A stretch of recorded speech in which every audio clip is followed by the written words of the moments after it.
Thank you very much. Please take a seat.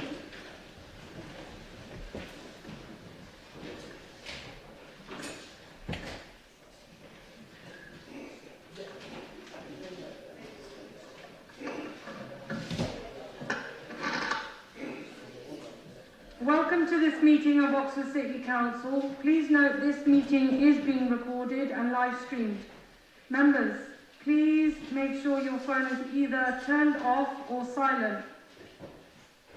And you may leave and come back at any time, but please indicate to the clerk if leaving completely. As this meeting is to set the budget for 2024-2025, please know our proceedings will be different to usual. You have to smile.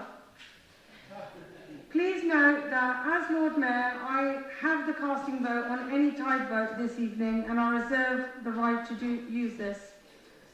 Okay, starting off, item 1, apologies for absence.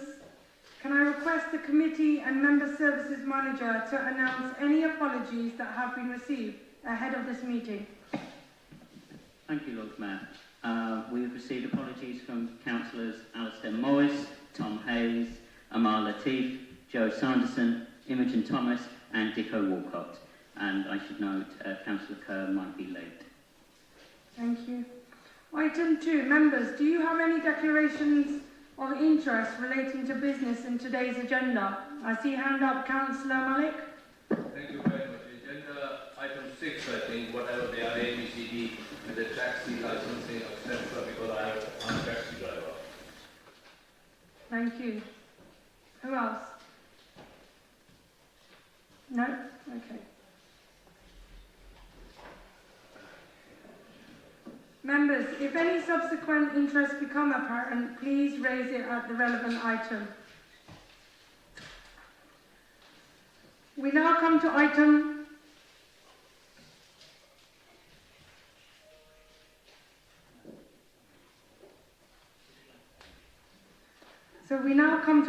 3, announcements. I met with the Duke of Edinburgh as he visited Oxford. It was really good, actually.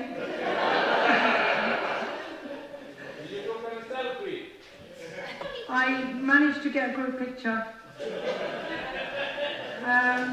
He visited Oxford and he came to the Story Museum, and then we went to the old fire station, and later on he went to Flows in the Park. And he asked a lot of really good questions, and he had a good time.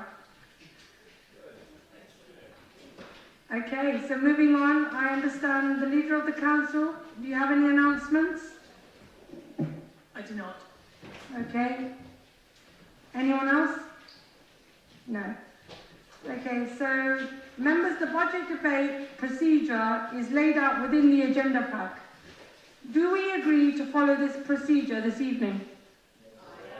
Thank you. I now move to item 5, which is public addresses and questions that relate to matters for decisions at this meeting. I can confirm we have not received any ahead of this meeting. Thanks a lot. We now come to the recommendations from the licensing committees.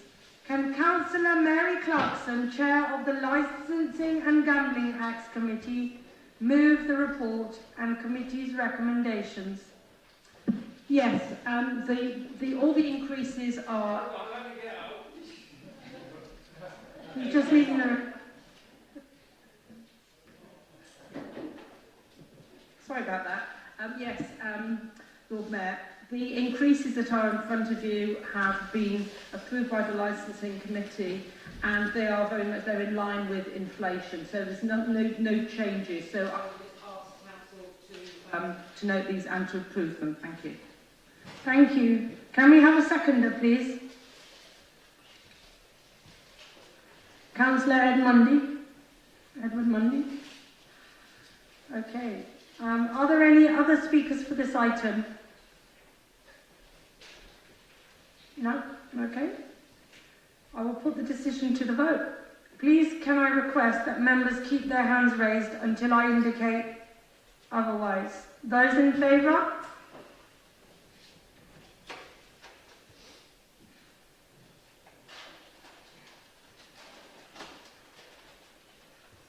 Thank you. And those against? Any abstentions? Thank you. The recommendations have been approved. We now come to the next recommendation. Can Councillor Ed Mundy, Chair of the General Purposes Licensing Committee, move the report and the committee's recommendations? Hi everybody. So similarly, obviously the committee unanimously agreed these fees and charges, and indeed the amendment to the charges list, which reflects the fact that obviously our fees and charges have to reflect the cost of actually delivering and enforcing those services. But one thing of note is that we have aligned the charges for street cafe licences and pavement licences so that there isn't an inconsistency there. And the committee did have to undertake some semi-complicated maths in order to ensure that one-year licences lined up with two-year licences at the same rate. So I do hope that Council will appreciate that and vote this unanimously. Thank you. Can we have a seconder? Councillor Mark Ligo. Thank you. Are there any other speakers for this item?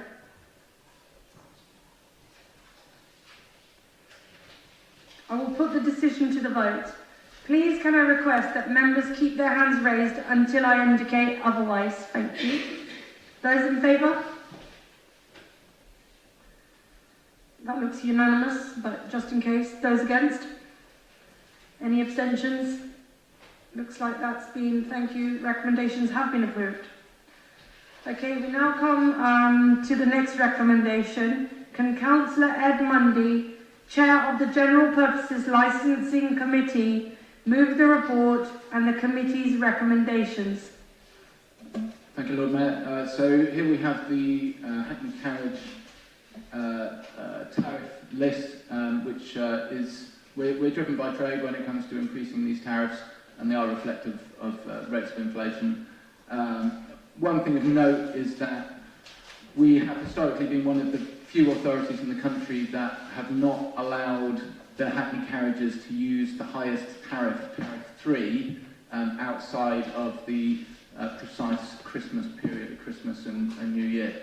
We've now changed that so that during normal days, during the night, I forget the exact hours, but it's in the report, that Hackney carriage drivers will be able to charge Tariff 3, which is the highest tariff, and obviously it does ensure that they'll be able to undertake those duties and obviously offer the nighttime economy, that transport that's so important.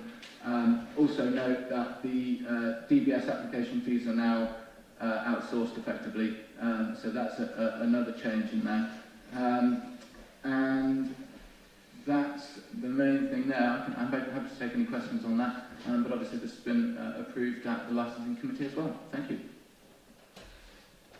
Can we have a seconder? Councillor Mary?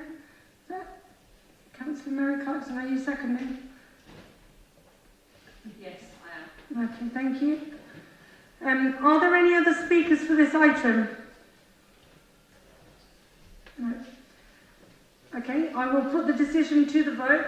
Please may I request that members keep their hands raised until I indicate otherwise. Those in favour?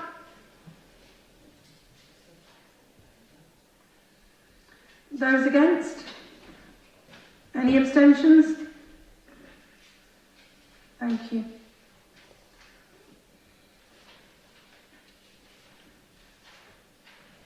Thank you. The recommendations have been approved. We now come to the final recommendation from the Licensing Committees. Can Councillor Ed Mundy, Chair of the General Purposes Licensing Committee, move the report and the committee's recommendations?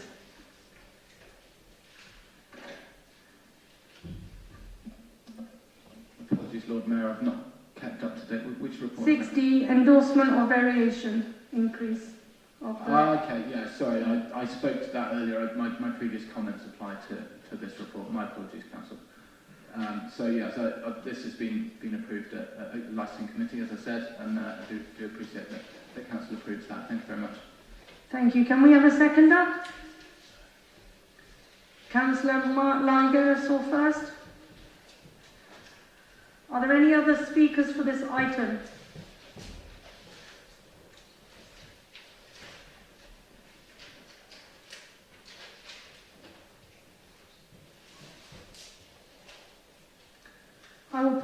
opposition to the vote, please can I request that members keep their hands raised until I indicate otherwise. Those in favour?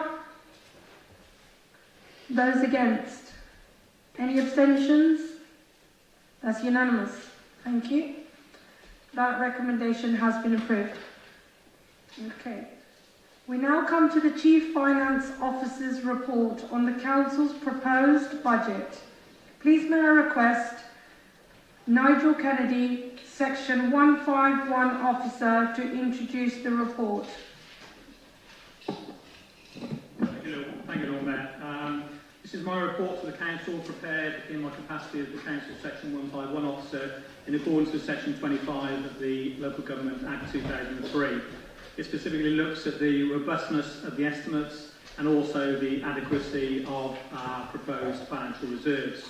And the Council, in considering its budget, should have regard of this advice and also the financial position.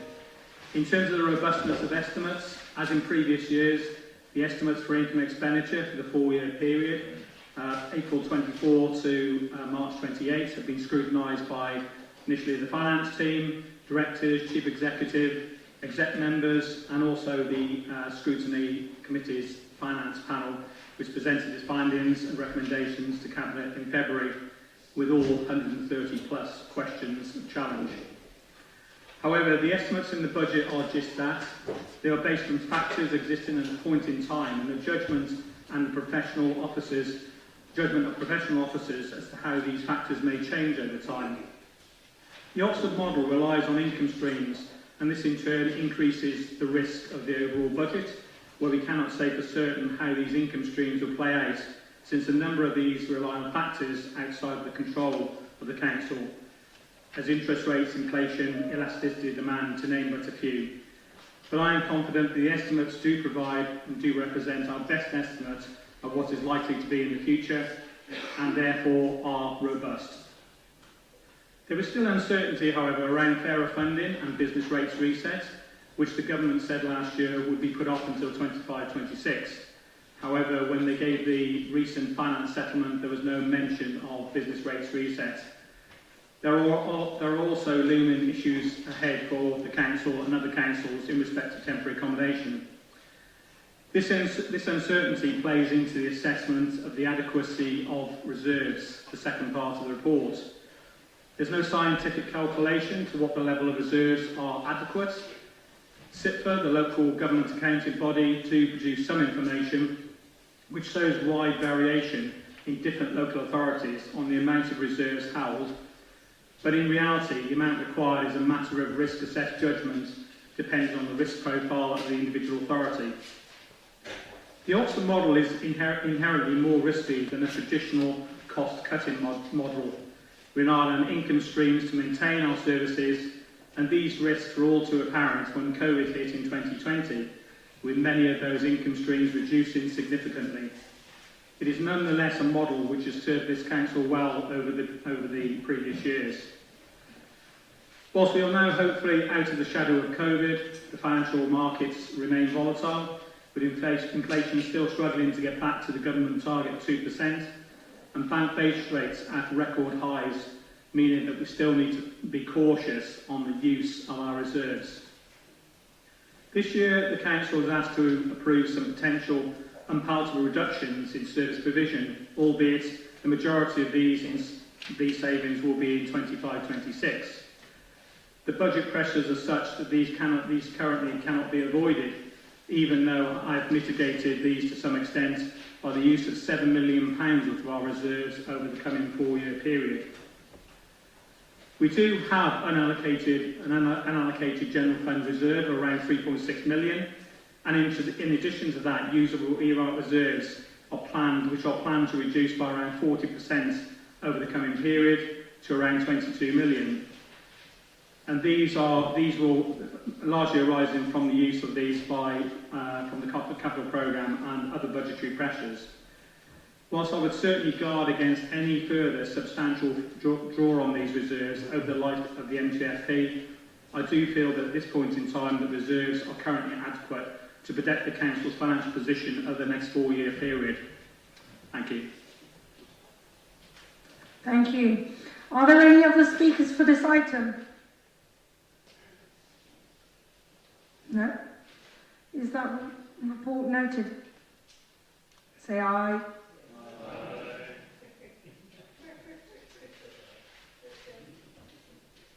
Okay, we now come to the report from the Scrutiny Budget Review Group.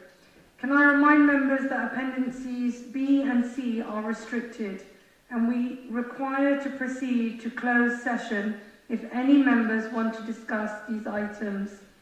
Councillor James Fry, Chair of the Budget Review Group, can you kindly introduce the report?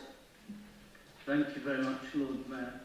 This is always a particularly antisocial time, our meetings. They're always sort of starting before Christmas and all through January, but I wanted, as always, to give special thanks to the panel members who work very hard, and you know probably they're also members of the finance panel, which meets also around the same time.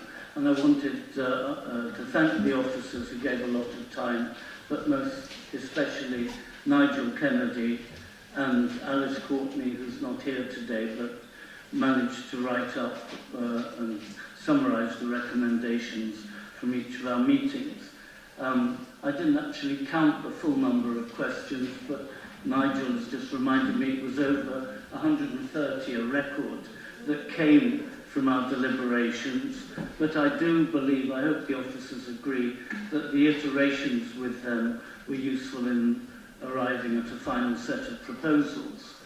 I think you all know the background to local government finance is dreadful, and we've heard, which is true, the Oxford model has definitely held us in good stead. And the new leisure contract, which was only agreed right at the end of the budget round, proved better financially than we'd actually feared. I'm particularly pleased, and I'm sure this reflects the views of the other panel members, that we haven't resorted to the strategy adopted by some other hard-pressed councils, and I would say the national government, of setting only a one-year budget, which is balanced, and then to try to push all the pain into subsequent years. But we have, as always, a balanced budget over the full 4 years of the medium-term financial plan. So I would like to conclude by praising the process. I feel it was very constructive, helpful, and there was a remarkable degree of unanimity. I hope the other panel members agree when we came to our final report. So thank you very much.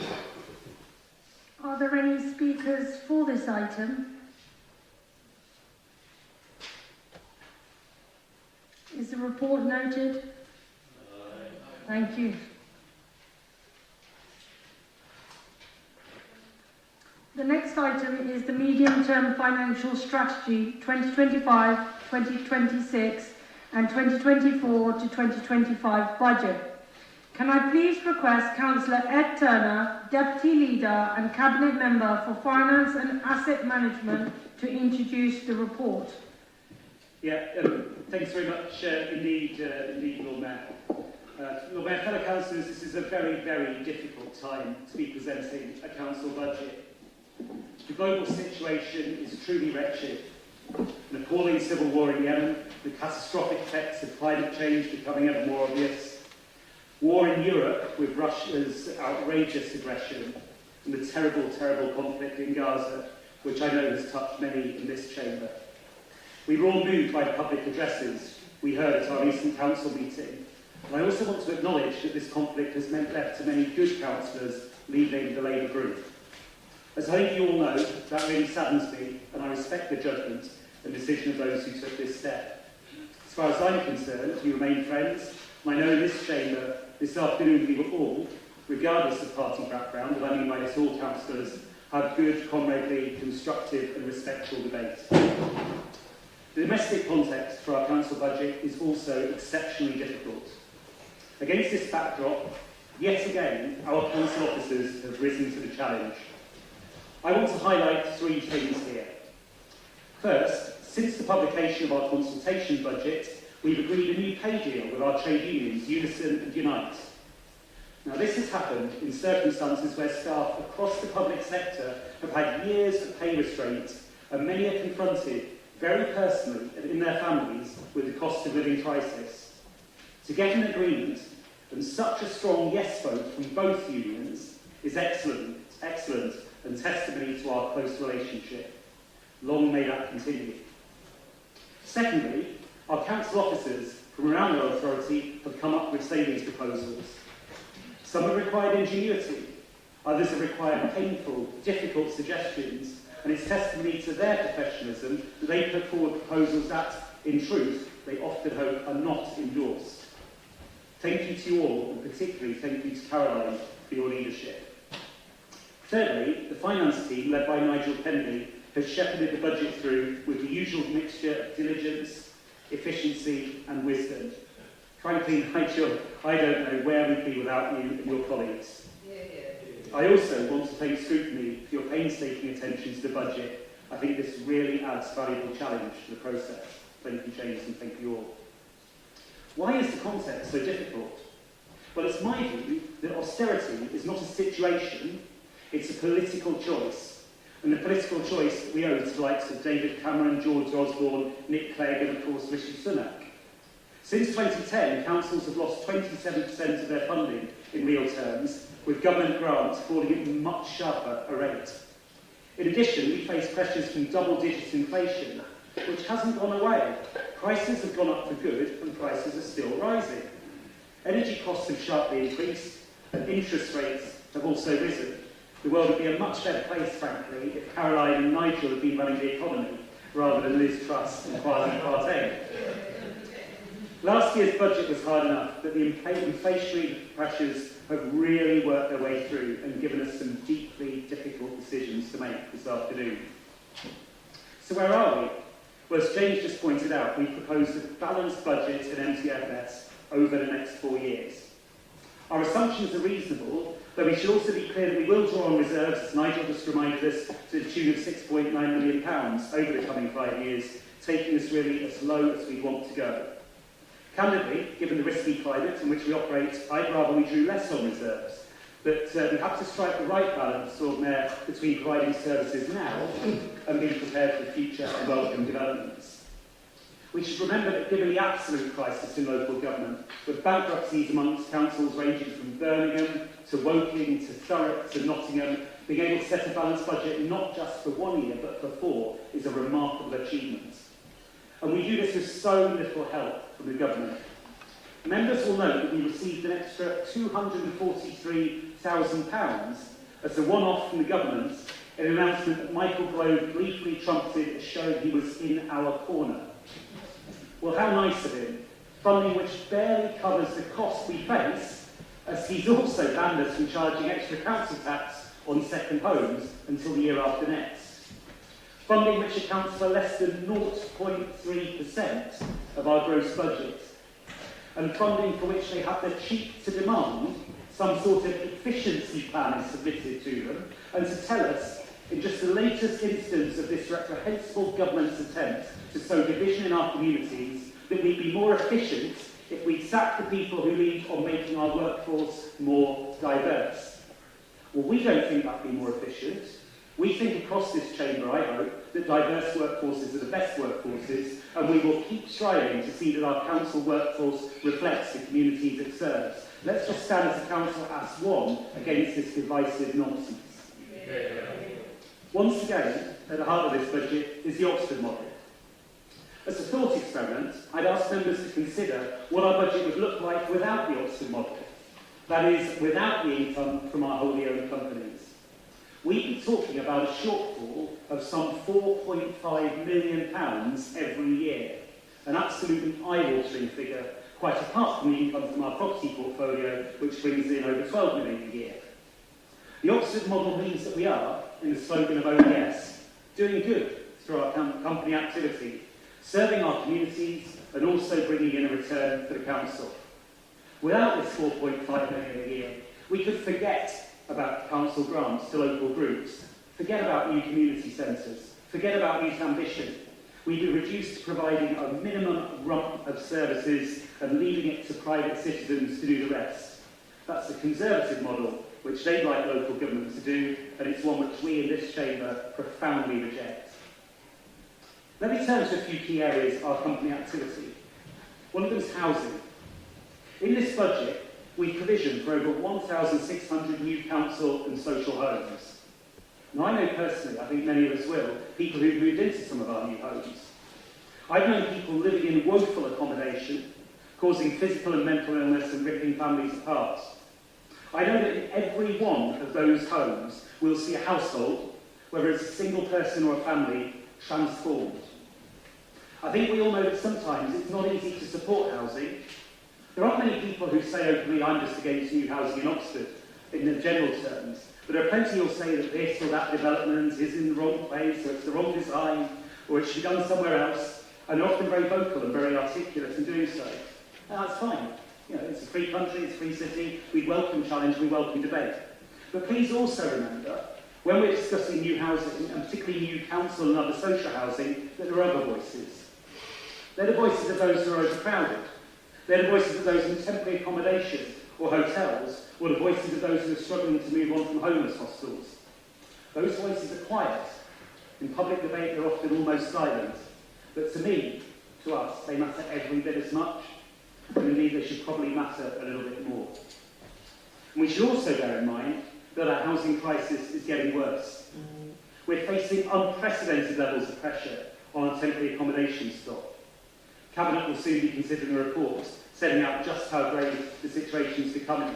As another aspect of that deliberate political choice, austerity, manifested in the freeze of housing benefit rates, as well as the rise in interest rates, mean that more and more people, without any fault of their own, are losing their homes. I know our officers are doing all they can in these dire circumstances to support those who need it, but the best form of support we can give is building new social and council housing. And when I vote for this budget, it's probably those 1,600 new homes that will give me the biggest pride in doing so. Let me highlight another crucial aspect of our budget, our capital programme. Taken together, we've got a fantastic amount of capital expenditure, over £750 million in the MTFS period. We should bear in mind the huge benefits that this brings to our local economy and our local people. We take social value into account in assessing bids to do work, and of course some of the work goes to ODS, retaining value in the council rather than seeing it go outside. And vitally, of course, we put the highest emphasis we can on the Oxford living wage in our procurement policies. This capital programme will support some outstanding projects. Just to take an example, we've got the covered market master plan. Not only is this going to transform the covered market and give a real boost to that whole part of the city centre, including other retailers as well, but it will also ensure the financial sustainability of the market in the long term, providing an income stream, which we really need for our services. Well, on a much smaller note, we've got a proposed investment in the new splash pump in Heaksey Park. Now, I make no apology for prioritising that, even in these really difficult times.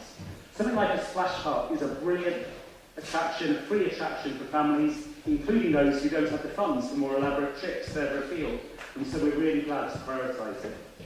We're also proposing a new investment in the fabric of our leisure centres, much needed, and it seems to me that along with the new agreement on the delivery for our centres, it's a vote of confidence in the full range of our facilities at a time when up and down the country, centres are being closed. The same, of course, goes for community centres, and we've got our new community centres funded here on the Lees and in East Oxford. In the context of our climate emergency, another grave concern, there's very substantial investment here of £33 million in energy efficiency measures for council properties, as well, of course, as the Cowan branch line feasibility work, which is essential as part of a sustainable transport infrastructure for people who live and work in Oxford, and it really can't come soon enough. Lastly, Lord Mayor, I'd like to turn to the amendment, which is tabled in my name. I think it's 9A on the agenda. We took the opportunity to reflect on perspectives from different opposition groups, and we're keen that as a council we take on board a range of different views. It was only with a very heavy heart that we even proposed considering lowering the level of council tax reduction for working age households on low incomes. We're very glad to propose in our amendment to reinstating this in full for the MTFS period. Now that comes at a cost. We'll need to look for further savings in the communities area, which will be challenging, though we're also looking to achieve some savings on the cost of allowances for the Cabinet and through the disposal of items like the moral trophy, which are simply locked away in the Town Hall out of public view. We hope that by moving this amendment, we can demonstrate that the administration is willing to act in the spirit of consensus, which these very difficult times demand. I note that the Green Group has proposed mitigating some of the other reductions, some of the reductions we don't want to make, with increased car park charges from year 2 onwards. Obviously, we're going to discuss this later on. Supply surveillance is something we'll be glad to look at, but at this stage we feel it would be rash to bank the extra money before we've implemented this year's increases. But as I say, rest assured it's something we're certainly open to consider. Lord Mayor, we won't agree on everything today. Well, we might, but it'd be very nice to do, but I don't think we will. I think there'll be some disagreement, and there might be some votes. I also think that the relative consensus, though, which is shown by all of the groups in tabling amendments, testifies to the fact that as a council, we've got plenty in common. We really appreciate together the seriousness of the situation we face as a council, that households face in our city, and indeed that's faced globally in these really troubling times, and that we're willing to stand together to resolve these difficult challenges. Let's just hold on to the positives here. In the face of a brutal ideological assault led by a government that doesn't care, we're investing. We're building new council homes. We're improving our community facilities. We're tackling the climate emergency, and we're bending over backwards to safeguard support for those on the lowest incomes. This has been a really hard budget to set, and there's still some proposals in there, Lord Mayor, which we'd really much rather not have been forced to table. But still, it's a budget that will serve people in Oxford well, and that's why I commend it to the Council this afternoon.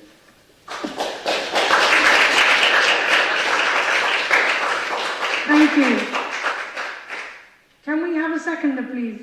Councillor Susan Brown? Lord Mayor, I'm formally seconding it at this point in time, but reserving my right to speak. Okay, we now move to the amendments. Can I remind members we have 33 minutes for this item. Any time saved can be used at the end of the debate. I will now request Councillor Chris Smoten to introduce the Liberal Democrat budget proposal. Thank you, Lord Mayor.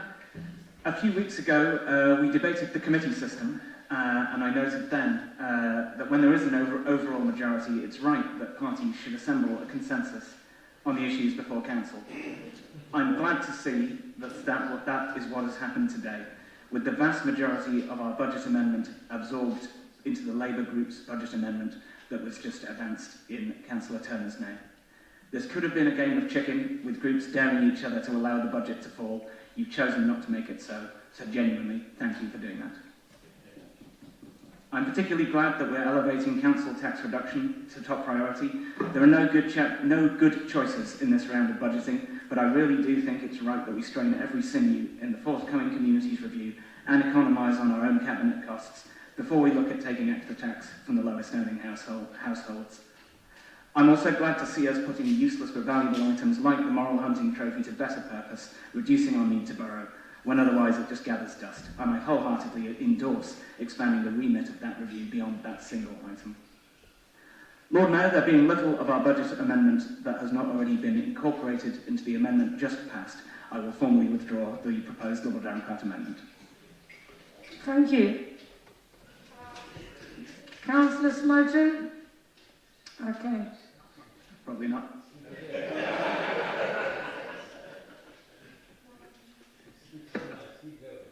Lord, is that working? Yeah.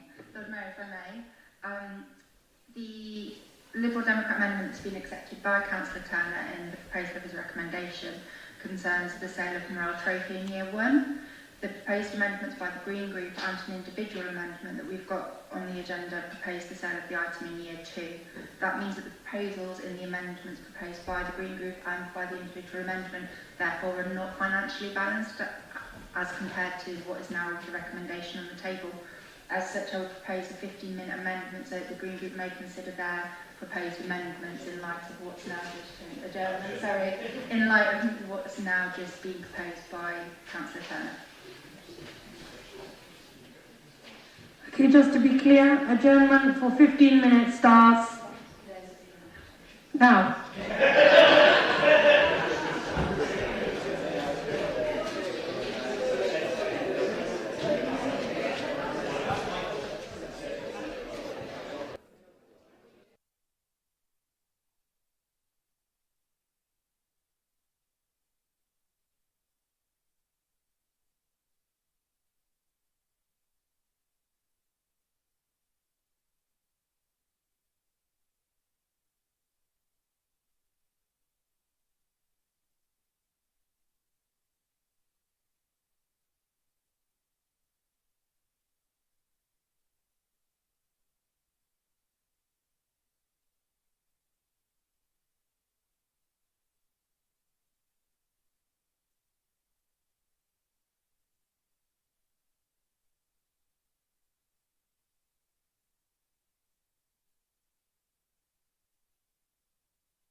now move to the Green Group's amendments.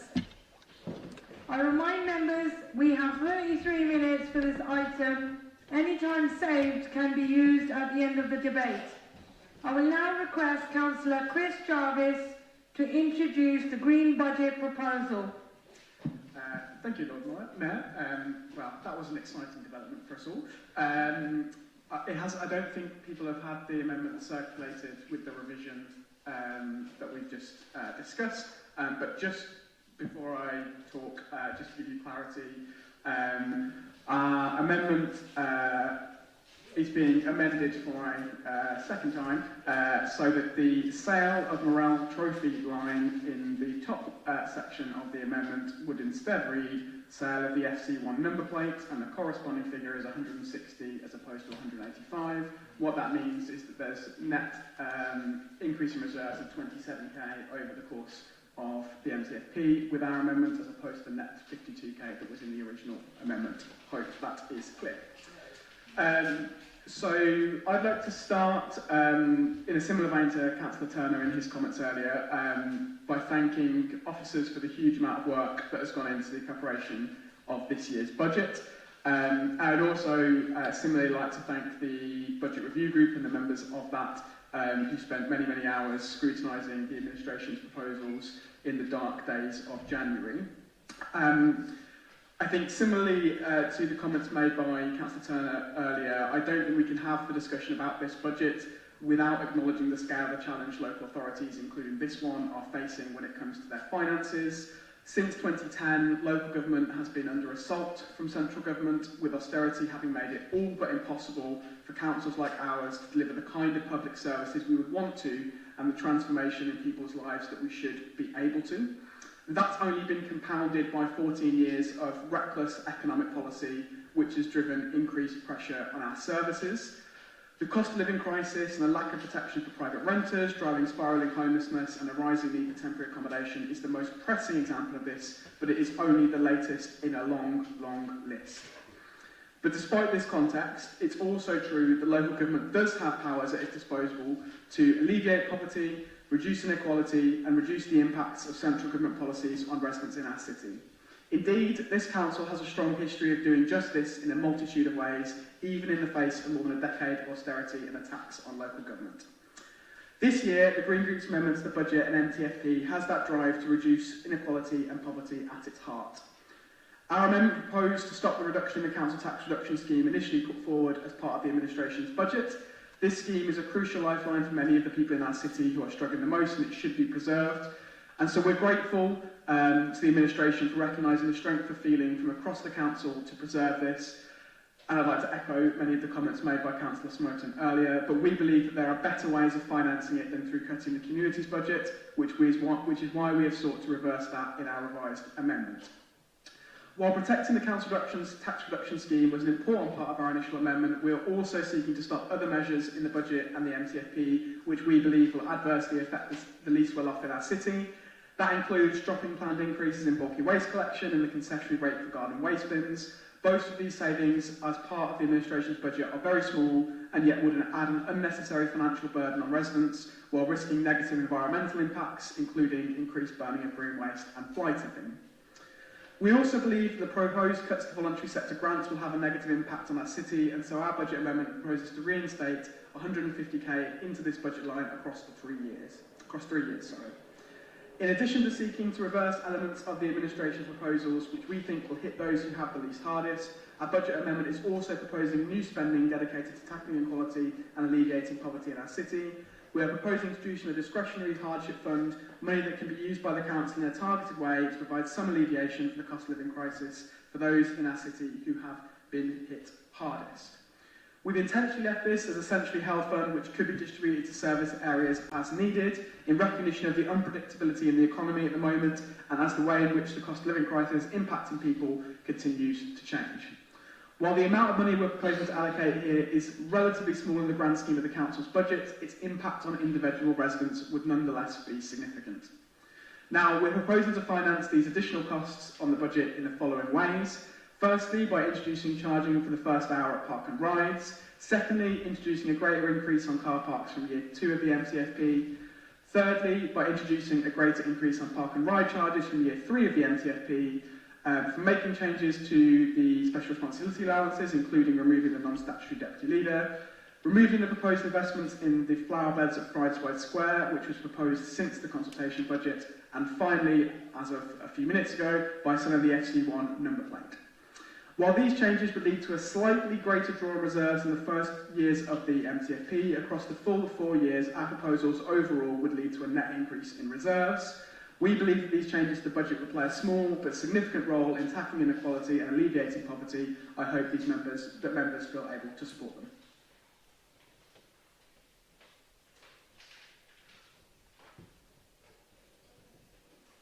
Can we have a seconder, please? Councillor Lois Muddyman, thank you. I formally second the Green Group amendment, but reserve my right to speak. Okay. Are there any other speakers for this item? Can I request... Oh, Councillor Fowler, and then Councillor Ajaz. Thank you, Lord Mayor. I'd like to start by saying that I make these comments in the spirit of constructive criticism, acknowledging that much of this amendment is in common with the Liberal Democrat one. I turn first to the suggested rises in park and ride charges. I think increasing the park and ride charges goes against my instincts, which are to reduce both the parking fee and the bus fares between the park and ride and the city. We're going to need the park and rides even more when more offices are built in the city and housing is provided by our neighbouring district councils. In addition, any change will need to be agreed with the county council to make sure all the Oxford park and rides are charging the same fees. We don't want people driving around the ring road to find a cheaper park and ride. The first hour charge would also go against the idea of parents using the park and ride to drop off their children, either to catch a bus into school or sometimes to walk their children to school, for example, as already happens for Sandhills Primary. Of course, another way of improving the income from the park and rides would be to cover the space in solar panels and sell the resultant energy created. The increase in city car parks may, as the head of financial services says, be counterproductive.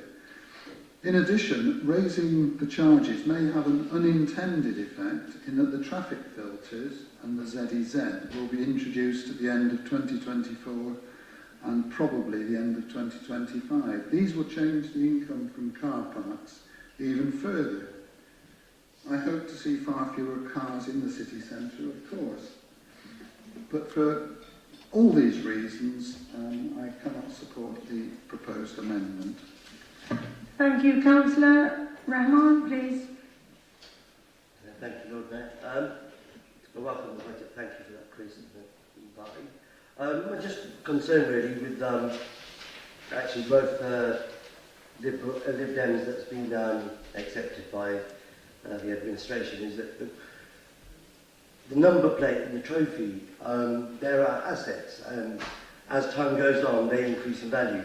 So I would just think carefully about selling assets that will increase in value while you still have more money available. That's kind of counterproductive.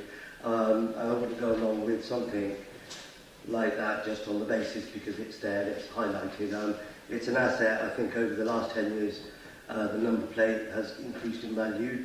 While we have reserves, something that increases in value, we should hold on to that and use it when we really need it. I'll just make that comment. Thank you. Okay. Councillor Hollingsworth, please.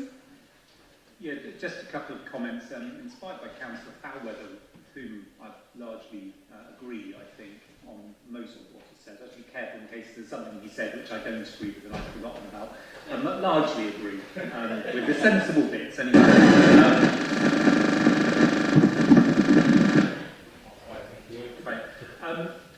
My concern with the Green Group amendment is the reliance on the increase in car parks to car park charges to fund it, as it very now largely is funded. as Councillor Foulweather said, we're about to see very significant, they're not quite millennial changes, but they're the biggest changes for decades in how traffic works in this city. If they work, then they should significantly reduce the amount of traffic coming to the city centre. And those impacts are likely to be very difficult to predict financially. I've long been arguing we need to be weaning ourselves off car park income because, you know, frankly, it's like relying on the taxation on cigarettes to make your budget add up at a national level. You'd rather you didn't get any of it, frankly, because the purpose is a health thing. And similarly, we need to be looking at reducing the amount that we rely on in terms of car parking. And in percentage terms, we have done that in very large amounts, so we just need to be aware of that. I'm conscious that the county council's, what would be the word, swinging increases to car parking charges on Walton Street and Great Clarendon Street have effectively removed all of that revenue because there is now no car parking whatsoever in there. So they've refused to admit what the revenue estimates, the increases they thought they would get, but they're clearly not getting them because nobody is paying. And I think that is an issue as well. And as a final comment, and this is sort of a general one, which is why I endorse what's in Amendment 9A and not these very large sums for the sale of individual items, is that these are very stick-a-finger-in-the-air valuations. Number plates perhaps slightly easier to value than extremely unattractive 1920s silverware. But all of these things, they don't have a value until someone has paid it, as anyone who works selling things knows. You can put a price on, and a price is one thing, and a value is something potentially very, very different. And so I would be concerned about, the reliance of selling a single item in order to, one, pay for things, and two, pay for ongoing funding, which obviously it will not continue to support.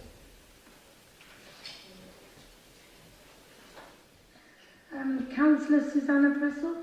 Thank you, Lord Mayor. Yes, there are various good reasons for opposing the Green Group budget, but one of them is that they're proposing to remove the money for the flower beds in Pride Square.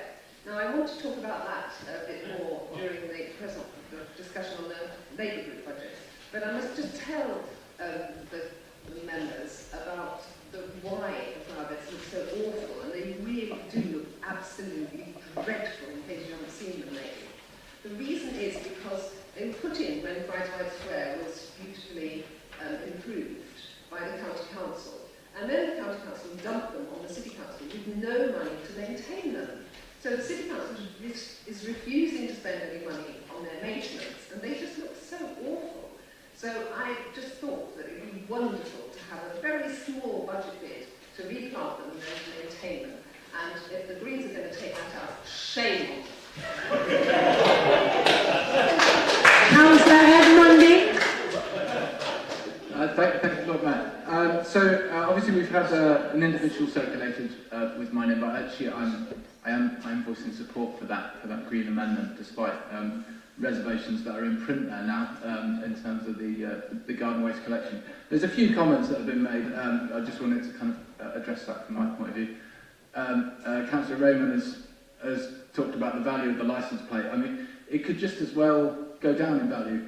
You know, the licence plate, the personalised number plate, could become the kind of equivalent of a non-fungible token, and people will just realise it's completely worthless. It's just a piece of metal with some numbers and letters on it, isn't it? So, you know, we could be saying that this 165 grand is an absolute, brilliant thing for us that we might not otherwise have achieved. Now, actually, interesting that Councillor Press was talking about Friarside Square. My thoughts on that were that really, that's funding for those flower beds, if indeed they're important to us. I feel that we should be looking for that funding from outside of the budget. We should be looking for that through ward budgets and private investment. That's exactly the kind of thing that we could be getting that kind of investment from, and from SIL as well. It's obviously already had a lot of money spent there on street level improvements. So I do welcome that that's no longer part of the budget in the proposal there. Yeah, with the garden waste, what I hadn't realised when I first tabled the individual amendment that's been printed, is that that's a freeze on the concessionary rate for the garden waste bins, which I do think is an important point to make. So they are people on benefits who are going to be effectively benefiting from that freeze on the charge for the bins, and I think that's an important point. So yeah, myself, I will certainly be supporting this amendment, so thank you for taking it. Okay, Councillor Sajid Malik, please. Thank you, Lord Mayor. No, I won't be supporting the amendment because, joke aside, what I said about the number plate, I think that's the pride of the city. That's a recognition when the car comes in and what the number is, the Lord Mayor of Oxford is going. And I think we should be proud of it. And we're not there. We're nowhere near the bankruptcy where we're starting to sell out all these stuff we have, which have obviously value. Secondly and thirdly, I don't agree the flower bed should have to come from the ward member. The ward member only got £2,000 a year or whatever, and there's other stuff. I think City Council needs to take further pride to have even more flowers around. When you travel around your twin cities or travel around other market towns, even the villages across, see how beautiful they're looking, money they're spending. Yeah. So we should be in the future looking to spend money from the council rather than asking the councillors to fund it. So I think we should all take pride representing our city and we should have more flowers. Thank you. Thank you very much. Is there any more speakers before Councillor Smarton, please? Thank you, Lord Mayor. I just wanted to say a word which I don't think we've heard so far in this debate, which is risk. I think that all the amendments before us today explore a spectrum of how much risk are you willing to tolerate. The budget that we had that went up for consultation was the lowest risk. It looked to make the largest cuts in the council's own services, essentially assuming the worst about the future. And they exist on the spectrum up to the Green Amendment that looks to take larger risks in being more optimistic about the future and possibly paying the price if that turns out not to be the case. I will be abstaining on the amendment on this occasion because it is a bit more risk than personally I feel comfortable taking. Our own amendment already took some savings from cabinet costs and some other savings as well. But I think increasing the level of risk to the degree proposed here, personally, I'm not comfortable to do it. So it's for that reason that I'll abstain on this proposed amendment. Councillor Ross-Smith. That's cancelled. Okay, so can I request Councillor Turner to respond, please? Thanks very much. I think it's easier to hear if I sit down. I wanted to respond to a few points in debate. I think many of the issues I want to raise have come out. Firstly, on a couple of points of detail, on Ajaz's point, you'll note in the amendment which we've accepted, so my amendment, we talk about disposal of assets not on display. So I didn't have in mind the number plate there. I did have in mind the trophy. And I think that what we've done is rather than just taking the money and spending it, instead of saying we'll reduce borrowing of it so it's sustainable. Of course, also if it didn't fetch the price that it might have done, then it would be less of an immediate challenge. It is a balance, but if I'm honest, I think looking at selling some things which no one sees, which aren't on display, at a time when potentially we're making some quite significant reductions in areas we really don't want to, I think that's all right. I think maybe the line moves in the other direction when we talk about something like the Lord Mayor's car, given Oxford's heritage. But of course, there'll be a range of views, and I think it would be quite sensible actually for a range of members to be involved in looking at all of this. Again, I don't watch Antiques Roadshow. I have a life, and it may be that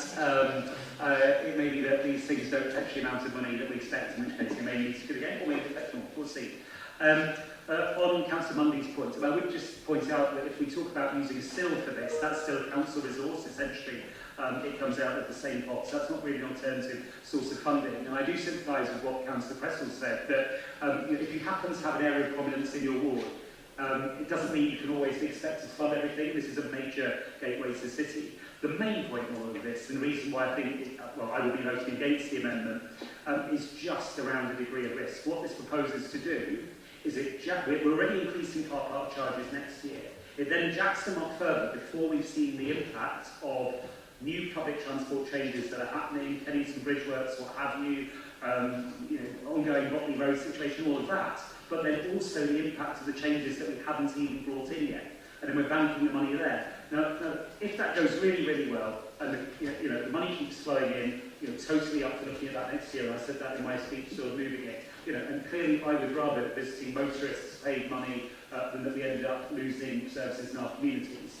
However, I really wouldn't feel comfortable accepting that at this stage, and I think the Head of Finance's points sort of reflect that. That would be it'd be a risky move. And of course, with all of this, if we end up taking money in budgets in future years, which we don't get in, it then ends up moving us towards a kind of slash and burn model, rather than a model where we can plan things much more carefully. So that's why I unfortunately can't support this amendment, much as I understand the sentiment behind it.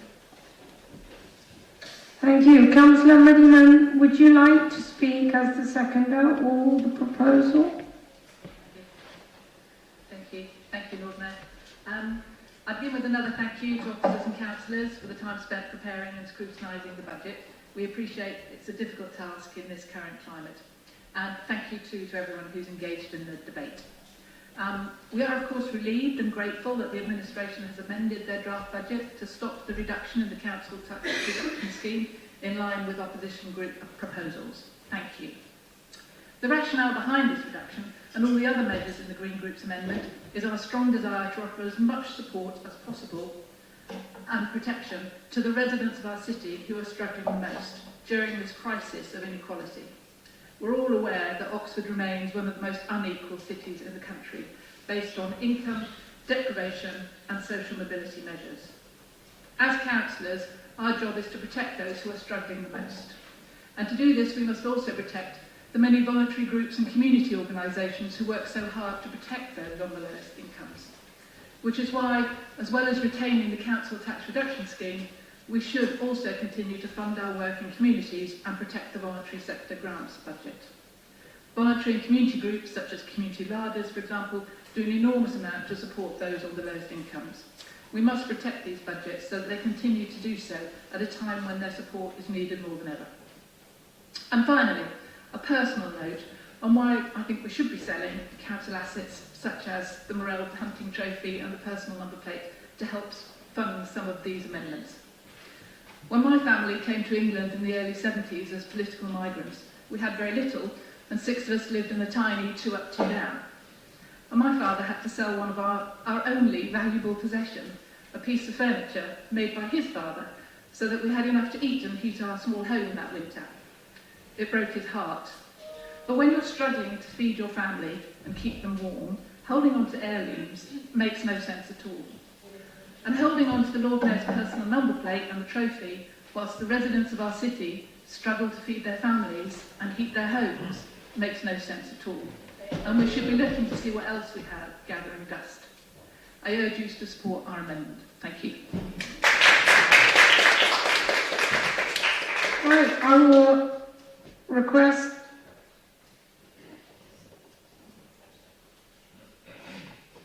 Councillor Jarvis, would you like to summarise? Thank you, Lord Mayor, and thank you to those who contributed to the discussion. I'll respond to a few of the points that have been raised. So, one of the points raised by Councillor Fairweather was that we would need to align any park and ride increases with the county. I very much agree. That's why we're not proposing any increase in park and ride charges on top of the administration budget until the 3rd year of the NTSP to give a long lead-in time to have those conversations. Other comments were made throughout the debate on car parking charges and the income from them. I do think that, I accept that they're, in modelling these things, it can be challenging, and I'm sure, as the administration has illustrated in their comments this evening, they also accept that. I would highlight, though, that the administration's budget also hinges on increasing car parking charges just by a lesser amount. And the figures that we've got in this amendment are exceptionally conservative. They have a strong resistance factor put on them. For example, the 1 hour free park and ride charge has a 50% resistance factor built into that. And there is also resistance factors on the other figures. I mean, I didn't realise that flower beds were going to be the most controversial point of the evening. Just to make it clear, I'm absolutely not opposed to flower beds. I think they're fundamentally a good thing. Just in the grand scheme of the current budget and the proposals that are before us, I would rather spend that money on some of the items that we've got in our amendment. I'll happily take that shame for proposing that. The Councillor Malik's comments about the number plate, I mean, I think Councillor Muddyman explained very well my views on that as well, but I would just say there are many things in this city that I take pride in. I must say I've never taken any pride in a number plate, but we are where we are. The final thing I'd just like to say is to the 8 people to my right, you are the single most important people in the room at this moment. Yes. And what I would say is that in previous budget rounds, you have supported introducing a hardship relief fund. It was part of your amendment at the last Budget Council. You supported other elements of our budget amendments in the past, including those that are before you today. So what I would do is encourage you to take some courage and to vote with us this evening so that we can amend the budget and make it to introduce some of these measures which will help address inequality and alleviate poverty in our city. I will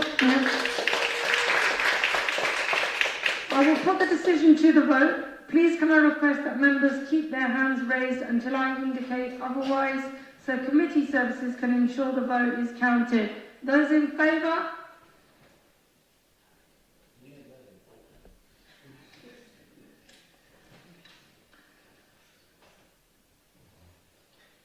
Those against? Any abstentions? That was like the Mexican wave.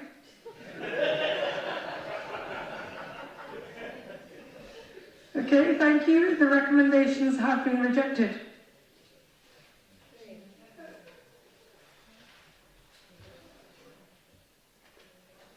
We now move to the independent group amendment.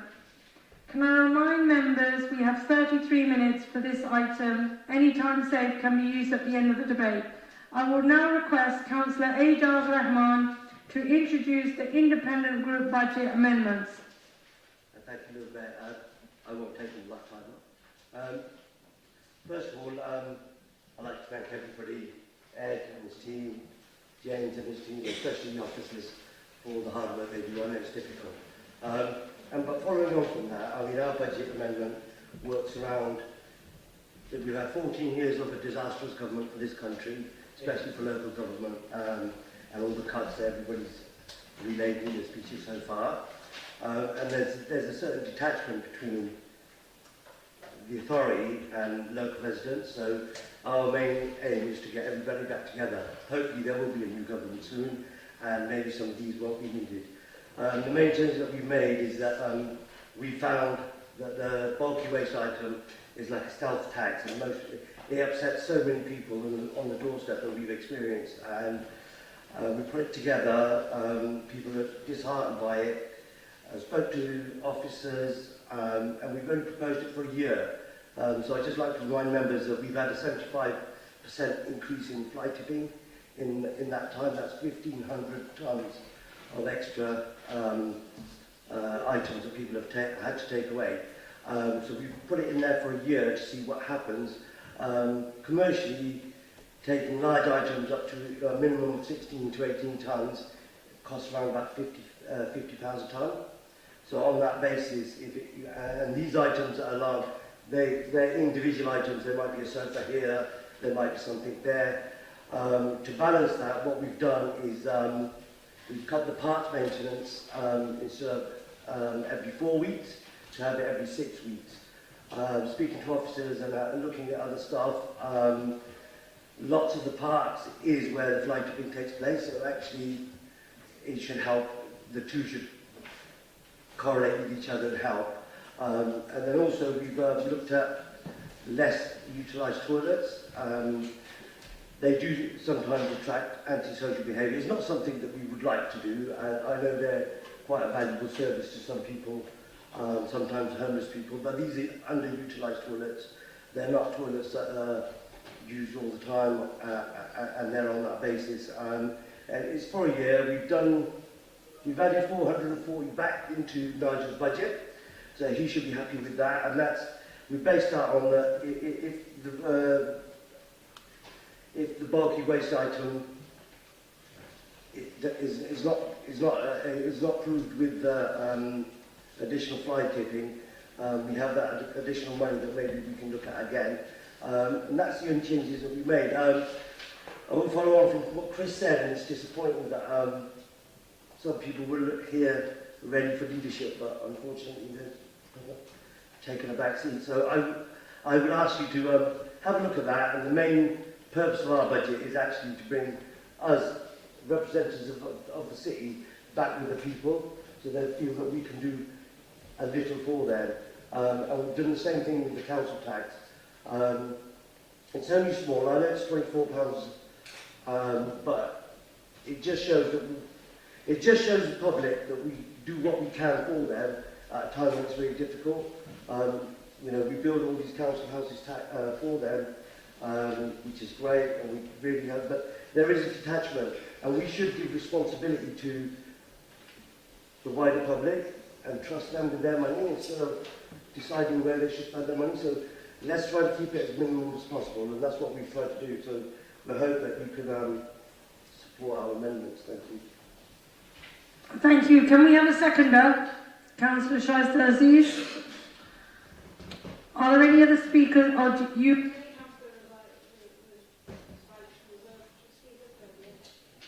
You may have the right to reserve to speak at the end. Is that what you want to do? Would you like to speak your words now? Okay. Great, thank you. So, yeah, I'd just like to echo my colleague, Councillor Giles Rahman's comments, to thank officers for all their assistance in us being able to present these amendments in the way we have. Also like to thank Ed Turner, Councillor Ed Turner, and all the officers involved in putting this budget together as well. The only thing I really want to say here is that the savings that we are suggesting are small. We understand that. We understand that there's a lot of very serious challenges that the council is facing in this economic and political climate. But we also want to say that what some people may consider to be a small saving is actually a really important saving for those people who are really struggling, particularly with the cost of living crisis.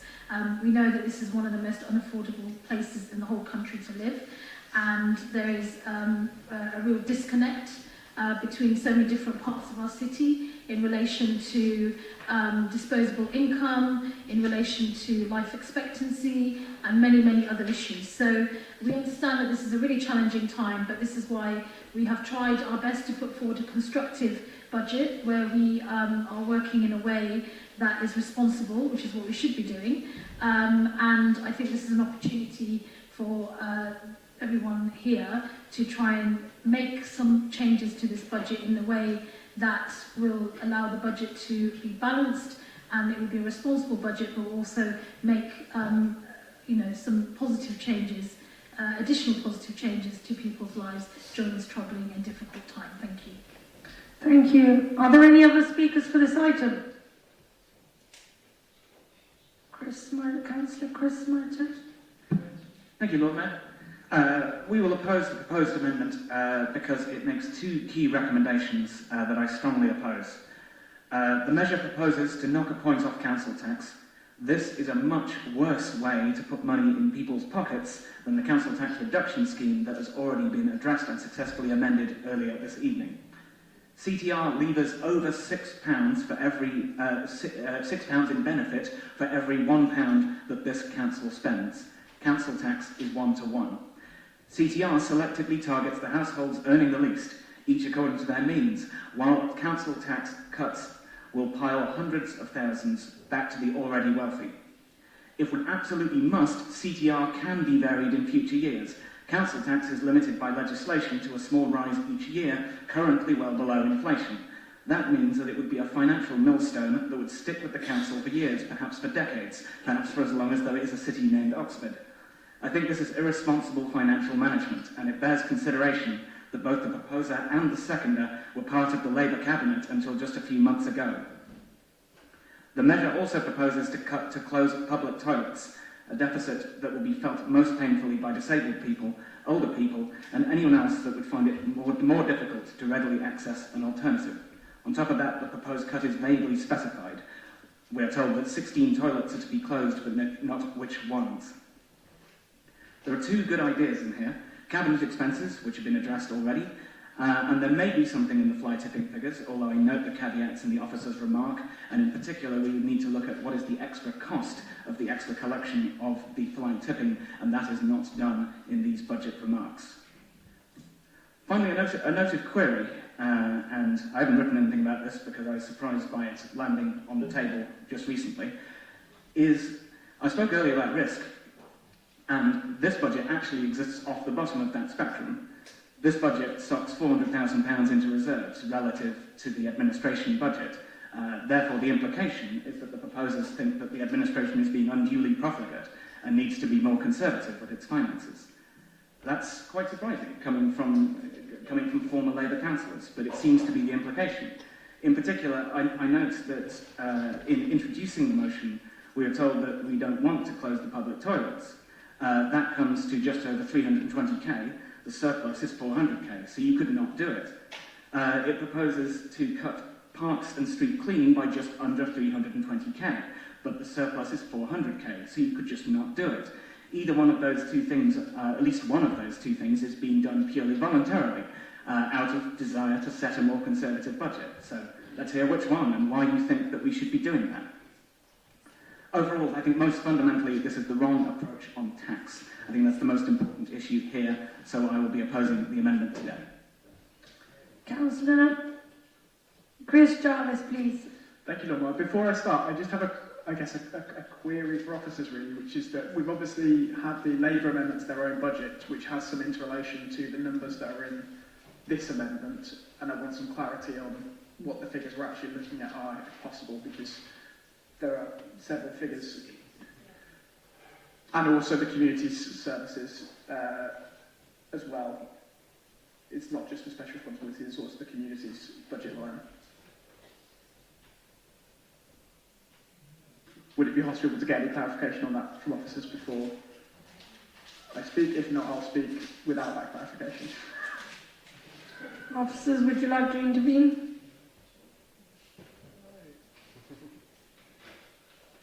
Yeah, not sure what you want clarifying, Chris, actually, but yeah. So there are two budget lines in this amendment that have interrelation with which was proposed for the initial administration budget, which interrelates with what has changed since Labour amendment to their own budget, i.e. the final line, the reinstating the savings and community services, and the third but final line, the special responsibility allowances.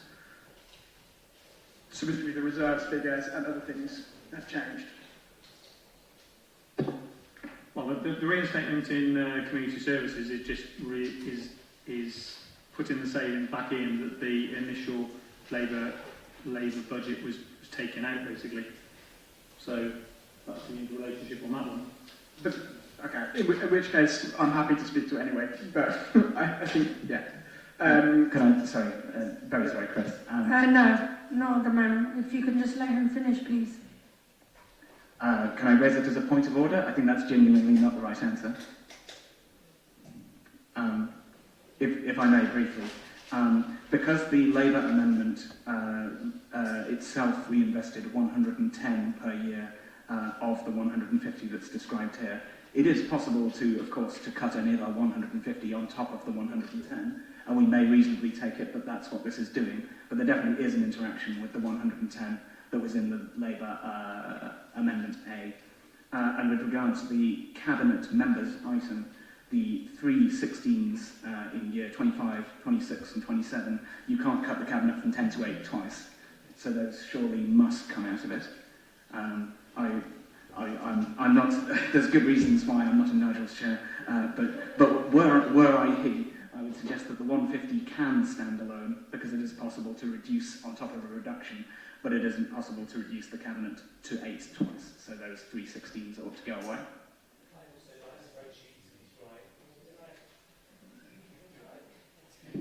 It also feels like it's right to me. Yeah, I think could I just ask for a short adjournment, perhaps 5 minutes, just to have a look at the figures and Yeah. Members, this meeting is now adjourned.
Seats.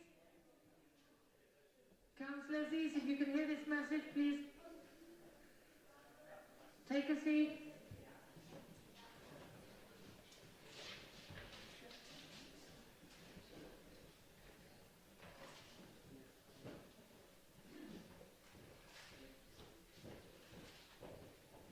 Please can members make sure their mobile phones are on silent. If it goes off, we'll be requesting some money, donations to the Lord Mayor's charities.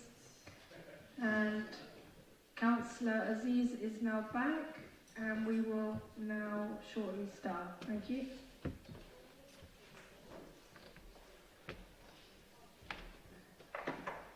Nigel Kennedy, would you like to commence?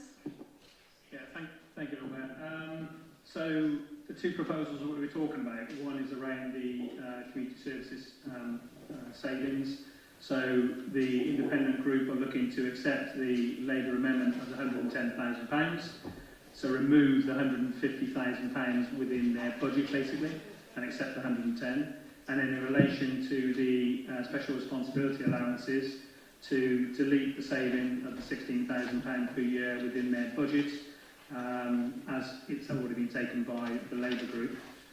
That will actually change the figures from the transfer to reserves of 439,000, which was previously the case, to 255,000. So from a financial viewpoint, it stacks up basically.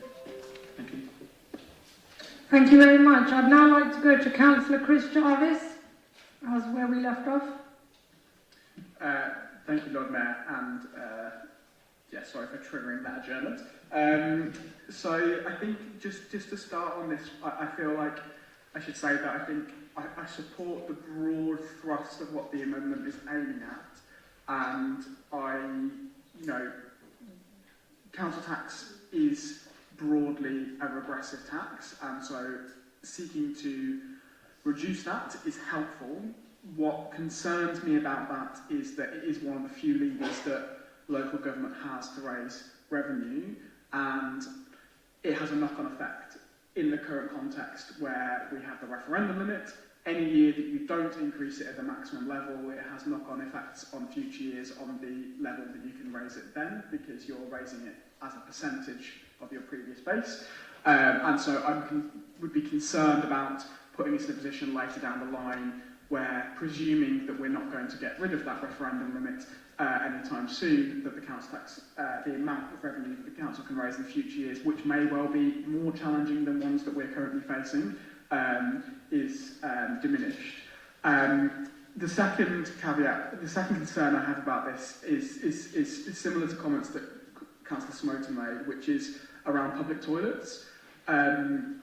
I think public toilets are incredibly important, and one of the things when I first moved to Oxford, I was struck by how limited the amount of public toilets we have are. And I think that, yes, some public toilets are going to be less used than others, but they're still being used, and they are still really, really useful for everybody, but most crucially, as has been acknowledged elsewhere, people who are homeless and so on. So, with regards to that, I think, in fairness to the independent group, one of the things they've acknowledged is that, there are, in these instances, other premises nearby where people could access toilets. I think that is, in a worst-case scenario, the sort of thing that councils could theoretically look at, only if they have agreement with businesses and so on that the public can use those. So without that agreement in place, as we've seen in some councils who've been forced to do that, I don't think that we can support closing public toilets. So despite me agreeing with the thrust of this, and I want to see more people in people's pockets, and what we're looking at here is in some ways similar to what our group proposed, I don't feel I can support it on those two grounds.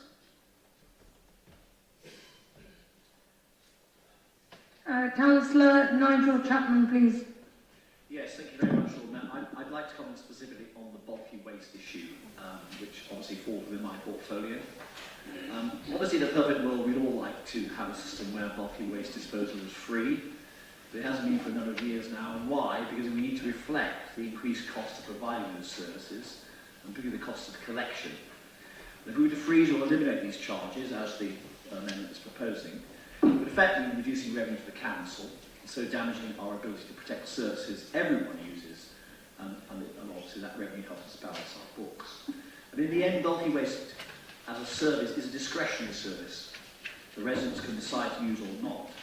It doesn't seem right to me to undermine services universally or very widely used to reduce the cost of it. So in this amendment, we've got, a situation where they also want to reduce toilets, we want to reduce parking and so on. I mean, we need to keep those going, and we need to be paid for some of that in reality by raising the charges that we do on bulky waste. Secondly, I want to say that your interpretation of data is, I think the officer described it as not convinced that a link exists with increases in fly tipping instances probably coming from increased recording. That's very kind of Nigel. I mean, your interpretation of data is incredibly tendentious. I mean, even the figures you have put in front of us do not demonstrate the 75% increase in antisocial behaviour of this kind. They demonstrate a small increase year on year, and then a bit more increase this year, nothing like 75%. The next thing I'd say that when the fly tipping charges were introduced, ODS and the Council did not collect fly tipping data in the years before they came into effect. So there's no way you can calculate a 75 increase on what was the situation before fly tipping charges came in and the current situation. And the other nuances of the story, and I'm sorry I'm a bit of a nerd about this, but that I really care about this, getting this right, and not just flying figures around like 75% when there's no basis for them. That much of the fly tipping in your columns and your figures, which you've asked for, is domestic waste in plastic bags, not bulky waste items, not affected by the charges at all. And finally, a high proportion of bulky waste, which is offensive and antisocial and terrible, I accept all those arguments, is actually tipping of multiple items by people in back streets and quiet places. And do you think if we stopped charging for bulky waste items in the household area, that these people would suddenly stop doing this? Well, they hell. They carry on doing it just as they are now. So for all those reasons, it is at best simplistic, at worst fallacious, to suggest these ideas based on that statistical analysis. And therefore, for that basis alone, I will be not supporting it, and I hope everybody else follows our lead. Thank you. Can we have Councillor Alex Hollingsworth, please? Excuse me. No, that's the rubbish. That's a good one.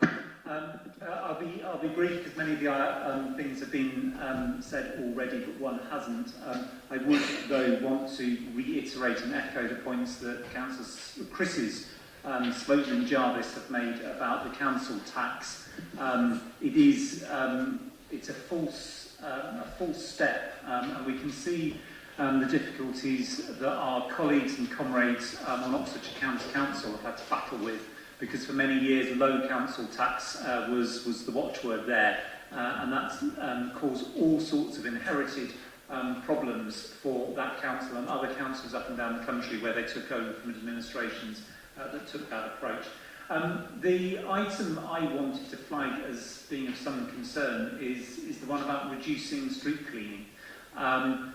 If you look at the public consultation, except it's not an enormous percentage by any means of the population, but it was something that came back as a service highly valued and one where cuts should not be made.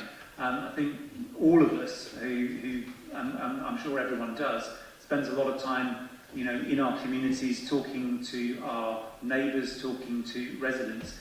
Street cleaning is right up at the top of things which people prioritise in terms of the services that this council delivers. Any reductions to that are things I would be concerned about. Additional reductions like this, I think, go too far. So for all the reasons others have said, but also for that one, I think I would urge people to vote against this amendment. Thank you. Councillor Sergeant Malik. Thank you very much. Now, I need to pick up a point there about bulky items. I think when Nigel Chapman speaks, I think he speaks with kind of very either bullish way or very, however I want to put it politely. But the problem is I think he needs to get out and look around the city. When you're in cabinet places, it all depends how many times you leave your cozy living room and go and look at your city. As a taxi driver, when I drive, you know what I'm going to do now? I'm going to basically put on a social media, tag him in, and create all these where the people are dumping around the state. If each of the councillors walk around their wards, you will see items dumped, I see day by day, and I report to the ODS because they've been dumped there because the only reason because the people cannot afford to pay. And they said that when they were bringing the nearly £100,000 or something, so it'll be very interesting to know how many revenue they've been basically collecting since, have they met their target of that one thing. But when the bulky item, the streets are eyesore if you go around, even go in a leafy Barton. I mean, I'm sure where Mr. Chapman lives in summertime is very nice and people don't dump the stuff there. But come around in a deprived and poor state where people are struggling for end meets, and when you see they can't afford, and then whoever is, they will go and dumping the stuff. So you should have your numbers there. But coming here is like the same thing when I talk about the customer service office. Oh, satisfaction rate is 96%, we're doing great. Yeah, exactly. But the people who cannot get there, elderly, the frail, who cannot go online, they cannot do things, we deprive them the services of that level. Council has a statutory duty to do these things. And if you take pride in your city and pride to represent your ward, have a walk around. Go and look around the state and you will see if there are bulky item dumps around. Thank you. Councillor Anna Railton.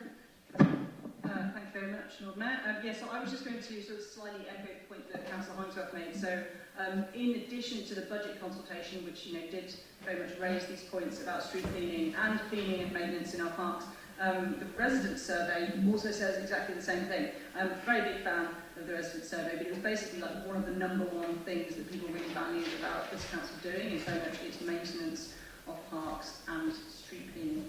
I also just like to say, yes, I've done a little 180 on toilets, public toilets. There is a public toilet near where I live, and I was very, last year in the budget, sort of this budget round, I was very sceptical. I was like, oh no, we should totally close that, blah, blah, blah, blah. But actually it turns out that it's used quite a lot by delivery drivers, turns out. These are people who are, very much surviving on, in the gig economy, and yeah, these are people's voices that we don't really hear. So yeah, as well as, sort of the access reasons, there are people like that who also use them as well. So yes, very much, I think basically yes, a lot of these things in this budget amendment goes against, yes, including the actual sort of, I think it wasn't quite a 52-48, which would have been quite a triggering percentage, but it was 52% in support of raising council tax to support services, and one of these services is doing things like street cleaning and maintenance in our parks. So yes, for those reasons, I will be opposing this amendment.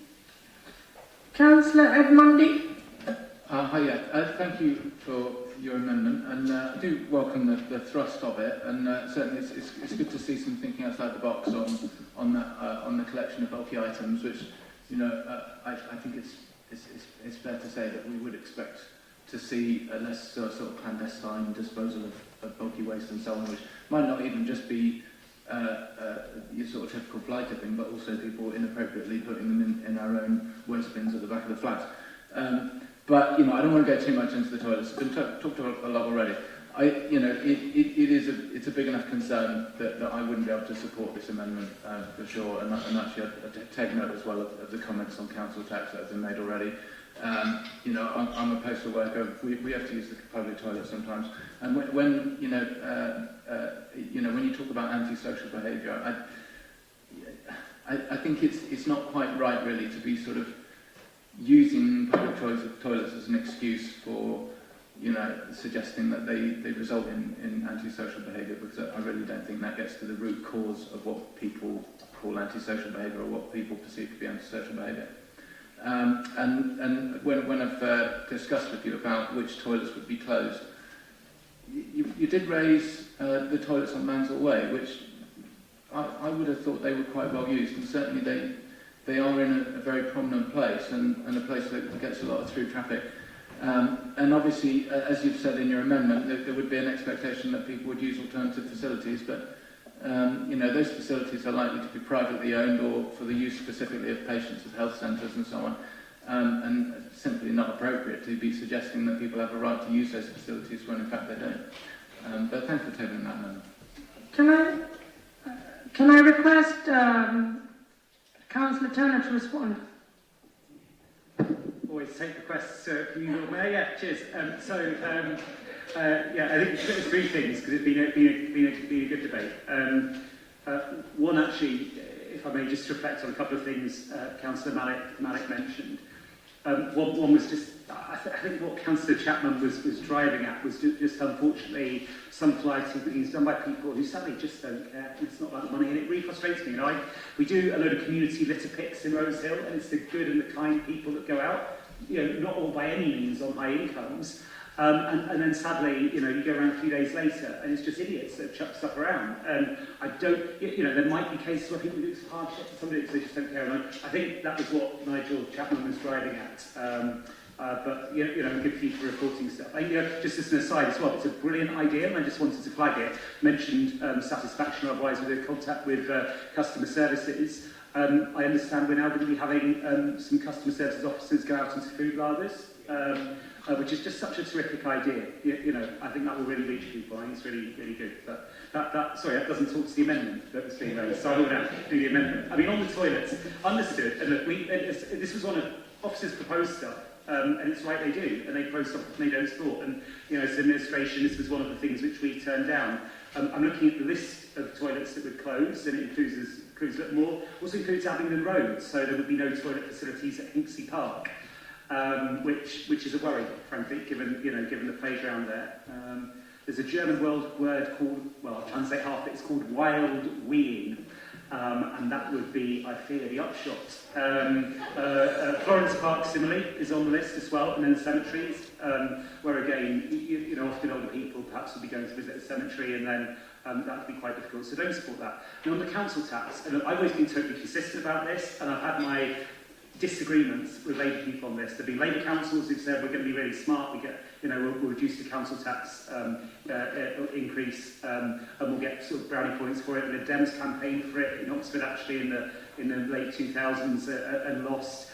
I've got to be honest, I was a bit taken aback that it was the main point of the Labour Party local government election campaign launch a year ago, where they said we're going to freeze council tax and hadn't perhaps quite noticed it was an ongoing cost, not a one-off cost, and I provided some good feedback to Labour politicians I knew on that point as well. The problem is it's ongoing, it's an ongoing thing, and it's an ongoing thing at a time we really face some big risks that I tried to address in my speech. And for a saving of, I think it's a bit less than 7 pence per household per week, of course not now being paid by those on the lowest incomes, I just don't think it's worth it. So that's why I can't support the amendment. Okay, I will put the decision... Before I do that, Councillor Rahman, would you like to summarise? Thank you. I'll start with Ed's and Nigel response to some of the stuff that they said. It is a difficult budget. We try to make something that was different from everybody else, because the main opposition has sort of kind of blurred the line between yourselves and themselves. So we put that out there. As you said, there's many Labour councils that have frozen the budget. We absolutely understand that it's a compound issue, and we've balanced the budget over 4 years. So it's going for 4 years. That money, we've accounted for that money over the years. The bulky waste item, it's a moot point. It's there for a year to see what the figures would come. Seeing as that Nigel said you love the figures, if this amendment was passed, I'm sure you would drive them to find those figures and see if there was a correlation. So we would have tried that, and I think the main thrust of our amendment was really is that give something back to the communities that we do serve, and try to feel that we're on their side. These are the kind of things that alienate them once they pay their council tax. I know it's not a statutory duty to collect bulk waste items, but most people think it is. And when somebody puts a bed outside their house and it's over there one day and then it's somewhere else the next day, and then you've got to send ODS out to pick it up, and that's a cost as well. So that is important. The thrust of that was do it for a year, see what the costs are, and then reevaluate over the period of the 4 years that we have this budget for. We can always amend the budget accordingly every year we do that. Going back, I know that the toilets were going to be an issue. There was was a difficult decision, but that's the one we felt we should take on that. Street cleaning, instead of 4 weeks, it was only going up to 6 weeks. And with the fly tipping, what we envisage going down, we'd expect that that would be a little bit less. And we think, that, like I said earlier on, those two things would correlate. But I just would take that point of view, but we still think that you should hopefully support it. Going back to leaders of the opposition, fascination with Labour, yeah, we were on the Labour benches, we were in the cabinet. I mean, the way that you speak, sometimes it feels like you want to be over there. I don't know if it would take you, but maybe you can ask. Totally ignoring your Oxford Mail article in October when you said you was ready for leadership. Well, apparently you're not. You just want to be well. So thank everybody. Thanks for the debate, and good luck with your application. Put forward. I will now put the decision to the vote. Yes, you can clap if you wish to. I will put the decision to the vote. Please can I request that members keep their hands raised until I indicate otherwise so that committee services can ensure the vote is counted. Those in favour? Okay. And those against?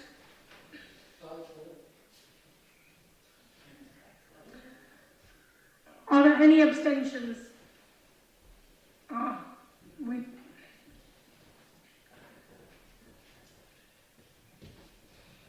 Thank you. The recommendations have been rejected.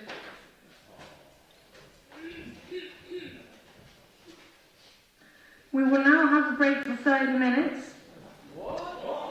If there are any further amendments, can these be submitted? I take it you don't want the break. Shall we? We need it for the individual amendments. So go and have a ponder.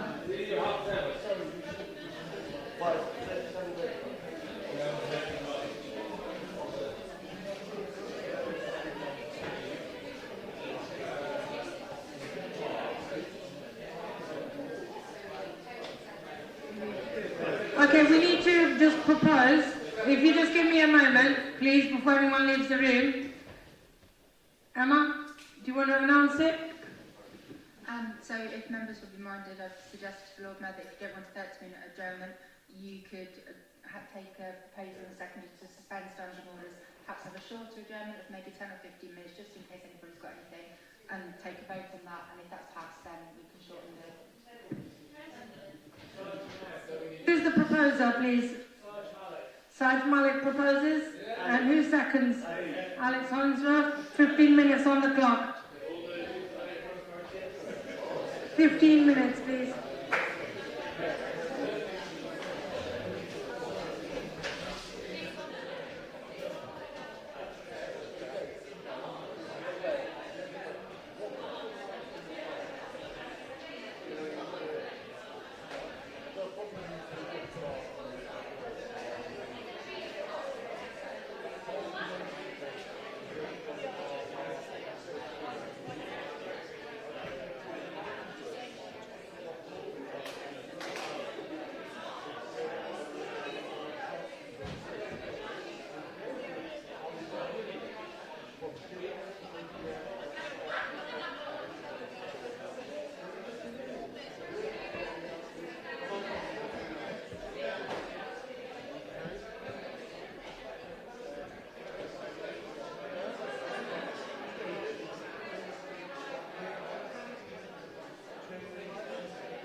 saving from citizens or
Okay, members, please take a seat.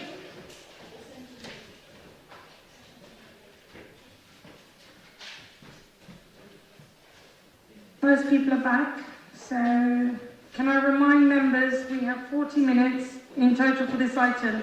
Any time saved can be used at the end of the debate. The first individual amendment is from Councillor Chris Moulton. The next, you have to clarify. Yeah, I didn't know whether he wanted me to speak, yes or not. This is still concerning the council tax reduction matter, which was still taken care of earlier in the meeting. Therefore, I withdraw this amendment. Thank you. The next individual amendment is from Councillor Catherine Miles. Can you kindly introduce the amendment? Yes, just to say that this is to replace the funds that the Magdalen would have to replace it with some work on Vision Zero, on an action plan and commitment for the city in areas that fall under the responsibility of the City Council that relate to delivering safety improvements that can contribute to the wider Vision Zero for the county. I have something to say on this, but I understand that the preference is for me to speak after. Is that correct? Yeah. Can we have a seconder? Councillor Ross Smith, would you like to reserve the right to reply? Or? Okay, thank you. Are there any other speakers for this item? Councillor Alex Hollingsworth.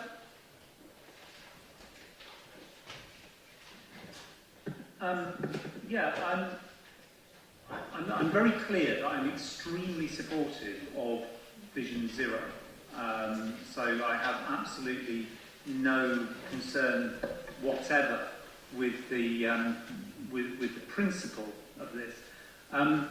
But the issue is that the things that are being talked about, like safer streets, school streets, and so on, are all things which the county council is responsible for, and frankly is already doing. We've already, we have in recent times had to reduce our expenditure on items which are the responsibility of other councils, and in the past we've picked up issues which are the responsibility of other councils, like children's services. I'm kind of concerned that we don't kind of continue to do that sort of thing. And some of the suggestions in it, I'm not entirely clear what using the planning function in order to create safe streets. The planning function can't do anything on streets. The planning function can make decisions about planning applications. It can't redesign a street. That's not what planning does. It's not how it works. I'm very happy to kind of discuss that in greater detail here. But, I mean, that isn't what the planning function is for, and the planning function couldn't make such a contribution, though I'm sure all the planning officers would thoroughly agree with the proposal here, unless a planning application came forward for a new street, and it would do that as a matter of course by consulting with the county council and using its expertise in this matter to ensure that the thing was done anyway, so that it would be replication of what's already there. So on that basis, I would be opposing this. Nothing at all, as I said, against the principle of Vision Zero, which is an absolutely vital thing for the city. But because I'm not sure what it would actually achieve, which isn't already going to be achieved by the county council. So it would be spending money to achieve nothing, and indeed something which the county council is responsible for and is already doing. Councillor Susan Brown, please. Thank you. Well, I think I won't talk about the Vision Zero aspect of this because I think that's been very well covered by Councillor Hollingsworth. Although I will just say that I too am completely committed to Vision Zero, but I am absolutely not committed to not spending money unnecessarily, which is for the responsibilities of other councils, which is what is being proposed here. What I do want to talk about is the proposal that is being deleted here, which is the pathway replacement through the city's only woods. These are the only woods actually in our city, and they happen to be in my ward, and I'm very clear about that. And we're very proud of them locally. At the moment, we have got quite a severe problem with the pathway because it is the main access for many streets in the ward to the local shops. It's through the woods. And there are quite a lot of people with disabilities in the area. There's also quite a lot of people with pushchairs and small children. And the pathway is not safe currently. We've been trying for some time to get the funding together to try and make sure that we can replace the path. Quite honestly, I can't understand why anyone would be wanting to take away the improved safety from a deprived community to give them access to their shops easily and safely in order to spend money which is not the responsibility of this council, whereas actually replacing this pathway is. Councillor Mark Lydon. I shan't repeat what's been said, but let's hope history doesn't repeat itself. And if we don't accept the budget for Magdalen Woods, we'd have to look at closing the woods as the footpath isn't fit for purpose. Now, let me give you a little history. Open Magdalen is known as Magdalen Woods, and the main western section is reached via Atkins Road and Wood Farm, also used by other footpaths and is managed and owned by Oxford City Council. On the 22nd of May, 1705, a group of more than 20 residents from Church Cowley, Temple Cowley and Hotmore Street armed themselves with axes and shovels and set about tearing down the fences around Magdalen Open Woods. This suggests that attempts were already being made to take away the rights of local people. In 1862, bear with me. So Richard Pether, the maternal grandfather of Lord Nuffield, took on the lease of Wood Farm together with Open Magdalen Woods and Magdalen College. From Magdalen College. In 1862, Pether fenced off Open Magdalen and began cultivating it in 1869. The poor, not my words, I would say, the residents of Headington ignored this, and so the fight of the opening Magdalen continued for about 30 years, taking the form of mass trespassers, large-scale raids and illegal grazing from cows. What I'm saying is, if you get the gist of this as well, that the residents of Wood Farm would be up in arms if we do have to close this. So please keep the bid in for Magdalen Woods Path, please. Thank you. Councillor Amika. Hi, thanks. Yeah, I mean, I accept that we do not, as a council, have responsibility for all areas of Vision Zero, and yes, that the county is working on this. It is worth noting that ODS has around 500 vehicles, which, from what I can find from their policy from April 22, does not include direct vision standards, which you wouldn't necessarily expect it to, but whilst some vehicles are not able to have direct vision standards, there are alternatives such as Fresnel lenses, other ways we can significantly reduce pedestrian and cyclist danger. As I'm sure you all know, 50% of cyclist fatalities and a fifth of pedestrian fatalities are due to heavy goods vehicles. So I think, bearing in mind we have a lot of heavy goods vehicles, we don't seem to have a direct vision standard that we are using in our own council, unless it's in a policy that I can't find. I would support the idea. It's just, okay, if you can correct me on this, that's great, but just, I can't find it. So I would support us doing what we can, and therefore I would support this motion. Councillor Chris Jarvis, please. Thank you, Lord Mayor. I'm rarely surprised here, but I am surprised to hear Labour frontbenchers seemingly endorsing armed insurrection and non-violent direct action, as we had from Councillor Ligo there. But every day is a school day. It was also very interesting to hear Councillor Ligo refer to the issues in this area aging back to 1705, I think was the first date we had. All I would do is question, given the incredibly passionate defences of this spending that we've had, if it is so important and we've known about this issue for so very, very long, why was this not in the Council's consultation budget and was later slipped in through what appears to be a series of ward-level bonds? Councillor Ejaz Rahman. Thank you, Lord Mayor. From what Chris said, that was my point I was going to make, although I agree with Councillor Hollingsworth on the points that he raised, so to keep it short, although it is a bit of a worry when it came in, and also I support the Vision Zero analysis and that as well, but it is dangerous to go into territory. We're already cutting glass twice for the County Council, so that's why I oppose this amendment. Councillor Mike Rowley. Thank you, Lord Mayor. Just briefly, while I do appreciate that nature has a value on its own, nature within our city is better when people have access to it. Especially people in areas of deprivation. We don't want to be exclusive with such natural assets as we have.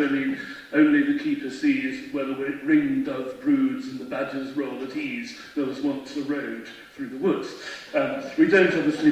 This isn't a proposal for building a road. It is a proposal which will get more people taking exercise and interacting with nature, and in itself that should encourage conservation awareness, awareness of green issues, and hopefully also carbon reduction, as more people will walk rather than taking unnecessary short car journeys to their local shops.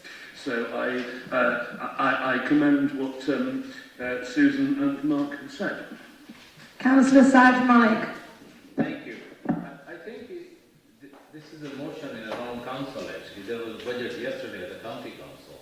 So that should have been given there. And due respect to Councillor Miles, our party is in charge of the county and running and all this. And they should be not coming here asking anything for the county. They should be getting on equally, you know. So they are in power. I mean, somebody needs to tell them, you are the guys who are running the county council. Trust me, you are running it. Councillor. No, I'm not finished yet.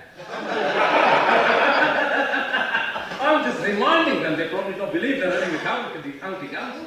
And we shouldn't be bringing this. I mean, I am all up for the services, but I have my long-stand understanding we should not take any responsibility. I think this council has done in the past many things which we have taken on where county council, no matter who was running, and let down. And this city council has picked up the tabs and tried to help there because we care. But equally, it is the responsibility of the county council.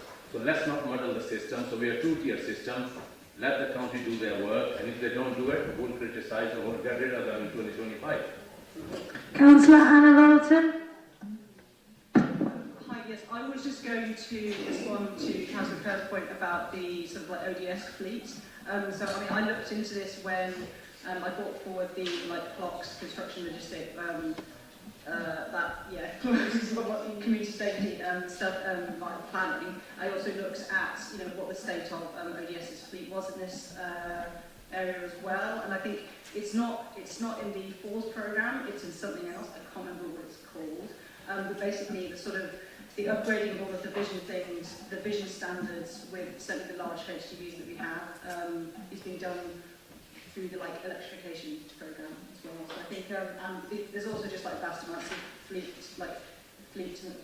telemetry that's already done on it. And I was reasonably convinced that it was already on a good pathway with respect to that actually. And certainly, certainly you would need large capital expenditure to accelerate that. The 16k I think it is, wouldn't touch size quite frankly. And yeah, I mean, you know my sort of commitment to Vision Zero and its the various facets of it, but I genuinely actually don't see what value this would add beyond the scheme that the county is currently leading on and leading on very well. So, thank you. Councillor Smerton. Thank you, Lord Mayor. I'll be brief. Let's put to bed this question of which council is doing what. The proposal that is in front of us is very, very specifically about identifying those aspects of Vision Zero which are not in the County Council's remit, and therefore which falls to either districts or parishes to pick up. If it is in the county's remit, it would be done by the county. And I know this because I have the relevant cabinet member about 3 metres away from me and will bend his ear as required. in order to ensure that there is no shirking of responsibilities from the county to the district. Rather, those responsibilities which do not fall under the county's remit, they do fall to the districts. Councillor Ed Turner, would you like to respond? No thanks.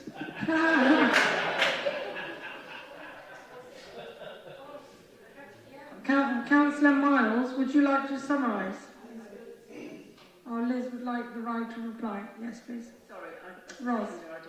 Thank you. I'd like to speak, Lord Mayor. Thank you. Thank you for those that have made comments, and thank you to Councillor Smoten for clearing that point up with regard to who is responsible for what. There are things that the city could do that are within its remit when it comes to planning. I'm thinking particularly of car-free development. I'm thinking of design guidance when it comes to car spaces and sizes and so forth, that we can have some influence on and can have some input under that would support Vision Zero as well too. Thank you for the history lesson from Councillor Mark Ligo. It's always good to hear locally about Magdalen Woods, and I understand Oxford Preservation Trust is actually going to be doing some walking work actually within the woods, in fact, actually for both there and for the local residents, which is good. I'm involved with that. If the footpath is not fit for purpose, why has it been left so long? I'm a little bit concerned about it, and it has been left so long. And it is under the city, as it said, under the city ownership. Why has it taken so long to bring it forward to part of your budget proposals? I'm a little bit concerned. Why has no maintenance been happening on this? Surely the local members have been asking for maintenance and improvements to it over the years. I'm disappointed to hear that it's got the state that it has. The election card. Okay, Councillor Miles, would you like to summarise? Thank you. So, well, first of all, the analytical capacity of some of us in the Chamber, I'm a bit concerned about when you look at policy coherency gap. But we'll come to that in a moment, because there are real dangers in our city. Death and serious injury from road traffic collisions and Oxford streets are neither inevitable and they shouldn't be tolerated. And I wanted to actually list all the people who have died on our streets. And it's not just from cyclists, it's pedestrians, it's people in cars. But it would take too long. It doesn't matter what mode of transport you're taking, Vision Zero is about reducing this death and serious injury from these collisions. Yes, the County Council has adopted a commitment to eliminate these fatalities and serious injuries, and they published this Vision Zero strategy. Now, I want to just explain two core principles behind that, which I think is important to frame this. One is that it builds on two basic facts. One is people make mistakes, and mistakes will happen when people are on the road. And secondly, people are vulnerable to being killed or seriously injured if they're involved in a crash. It doesn't matter what kind of, whether it's car on car, pedestrian and car, bike and car, all these different combinations. But as a city council, we are saying that we support this goal, and many of us have signed this letter to the county calling for this in 2022, but we as a city have not yet actually published any formal Vision Zero commitments and action plan. We haven't done that. We keep on saying that we support it, but actually where is this piece of paper saying that we do? The county, in its current Vision Zero strategy consultation, is specifically asking for partners, which includes district councils, I should add, to make their own commitments to help deliver on this strategy. To not make this commitment is evading responsibility. We need to come up with our own commitments and action plan that complements, not replaces, it complements the counties. There are very distinct areas that are the sole responsibility of the City Council and can deliver on safety improvements to contribute to this shared vision. And these are areas that other councils elsewhere in the country have done in their Vision Zero, where they're unitary or they're, not this two-tiered system that we have. So there are areas under our direct control and influence that aren't included within the county's plan, and that's for us then to take action on. And we need resource to develop what that commitment is, identify where those gaps are and what we can do. Because every time I go past the memorial to Ling Phelps out on the plane, it brings tears to my eyes. Those children that are growing up now without a mother because of what's happened, and it's regardless of the circumstances, people's lives are being devastated by what's happening here. So we need the resource, we need to take action, but we also need to acknowledge what action we've already taken, document that, and we need a resource to do that. We are doing some good things already around clocks, for instance. Thank you, Anna, for mentioning that, and thank you, I think, Alex, I think you were behind some of that, so that's fantastic, but there's more we can do as a city. ODS's fleet, the City Council's vehicles, can be accredited through FORS, a voluntary accreditation programme designed to improve standards in the road transport industry.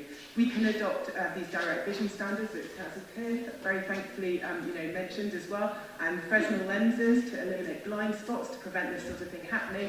That is improving, that can improve drivers' vision through cab windows. For bin lorries, for instance. Now, we procure bin lorries through ODS, and actually people on our streets. We hold the relationships with taxis through our licensing function, and we can follow the good practice of other cities. Thank you very strengthen much. safety requirements on that. Councillor. And there's also Thank you. zero as well. So it's not duplicated work. It's about road safety and it's about eliminating death. Thank you. Thank you.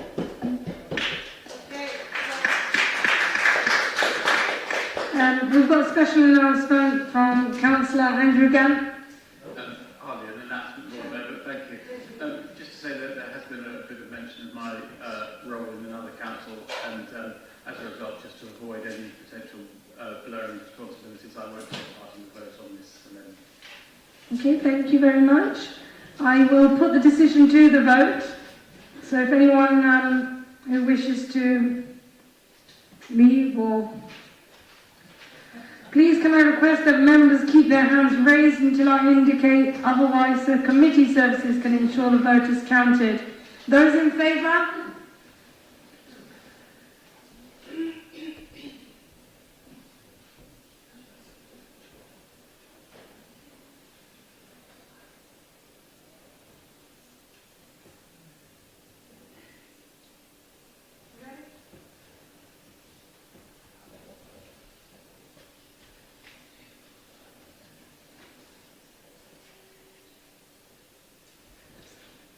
Those against?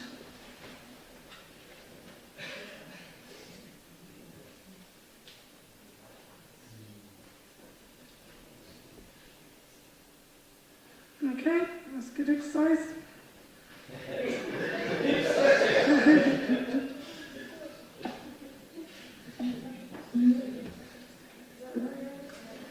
Any abstentions?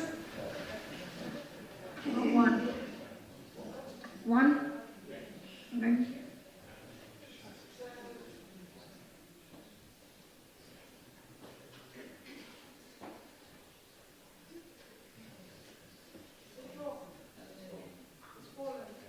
Thank you. The recommendations have been rejected.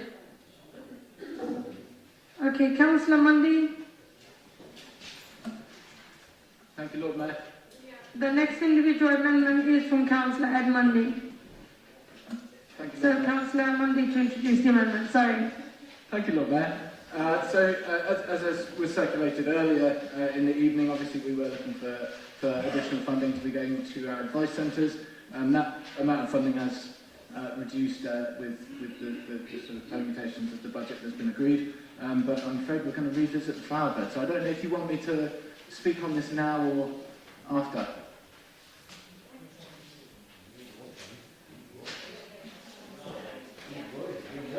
Yeah, okay. Right, so I think you should introduce it and speak. Yeah. So obviously you can see our proposal there, as you've got there, which is to take out the spending on the Friarswise Square flower beds for 1 year, and with that £16,000 we can fund a year one increase of £16,000 to be shared across the advice centres in the city, and that would be based on the need of those advice centres and delegated to Cabinet on their decision. Of course, our advice centres are struggling enormously at the moment with caseload. When you look at the impact of the cost of living crisis on people and inflation, the work that the advice centres do is not just simply going to be a sort of a benefit to individuals and not something that's going to be reflected to us more broadly. These are people who may end up actually turning to our services and turning to us for their urgent need if they're not getting the advice from advice centres that could actually be directing them to national support. And of course people are suffering from considerable strain as a result of things such as spiralling debt and housing insecurity and potential homelessness. Now, we have obviously discussed the flowers before. I mean, you know, Friars White Square has, you know, recently had quite considerable work done to it. It does look good. It's a very useful space for pedestrians and people waiting, or indeed people skateboarding. There's plenty of space there. It's a location that is likely to attract future interest for improvement because of its proximity to the train station. So I don't think we should, you know, see this current loss of 16k for the flower beds as a reason why Friars White Square wouldn't attract any future interest privately or ward budget or otherwise for these kind of improvements. And I think that ultimately, you know, we should really be looking at the fact that, you know, our advice centres they provide that support for such diverse communities across our city. They're not all just sort of focused on general support. We're obviously we have quite focused advice centres here as well. And you know, I think we should really be looking at ourselves and saying, right, are we prepared to turn around to voters and residents in the city and say that we would prioritise flowers near a train station above advice and support for the most vulnerable who could be desperately needing it. What I should have said at the beginning, and I'm just saying this for means of transparency, this is not a declaration of interest, but this was something that was discussed in our leaders' meeting earlier. I'm the outside body representative on Citizens Advice Oxford. I'm not a trustee, it's not a disclosable interest, but I do want to point out for reasons of transparency that I do attend Citizens Advice Oxford meetings. Obviously this amendment does not propose to specifically direct money towards Citizens Advice Oxford or promise anything like that, so I do make that declaration for transparency, and that's all I have to say for now. Thank you. Thank you. Councillor Turner, would you like to speak now or respond at the end? Does he have a second? Yeah, we need a seconder. Who would like to second the motion? I mean, yes. Hello, can you hear me? I can hear you, Councillor. Okay, I'll second the amendment, and I reserve my right to respond to that. Okay.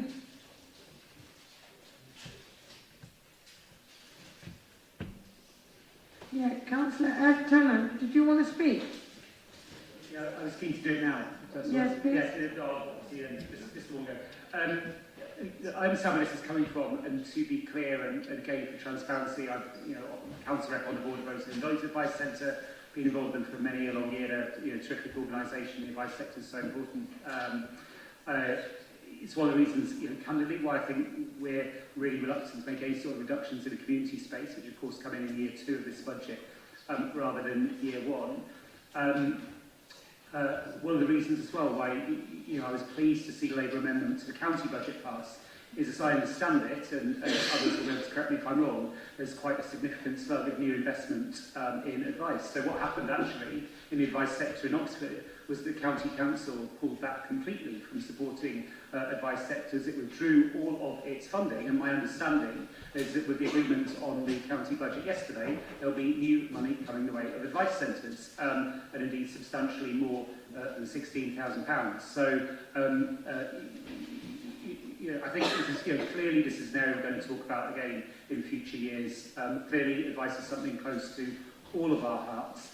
I don't honestly think cancelling a one-off scheme in order to provide funding next year, at the moment when the advice centres are going to be hopefully getting some extra money, and before, you know, we face our own communities' challenges to implement, is the right thing to do. And then lastly, you know, we do have these individual amendments in budget councils, and it's fine, it's people's good right to put them. You can always do a kind of 20k, let's cancel the Christmas party because we should be spending on something else. Or let's knock a grand off, you know, the leader's allowance because we can do something else. And you know, it makes for okay. It makes I don't. This isn't Edward Mundy's aim with this. It makes for a political point. It's kind of all right, but it really misses the big picture of the sort of budgets that when we go down to 14k in 1 year, going for one thing rather than another. It slightly misses the point of the meeting. I personally don't think it's the most useful way to proceed. So I won't be voting for it, though advice is something I really support.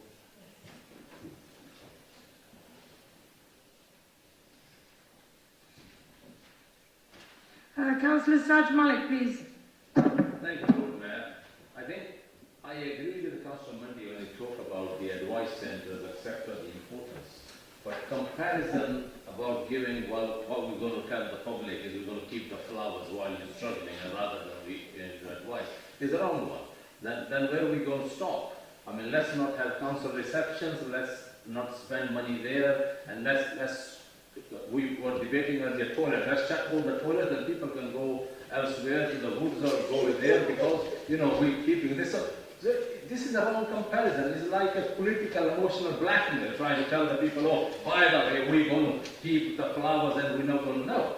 You have this was a point one earlier said, every councillor has their own budget.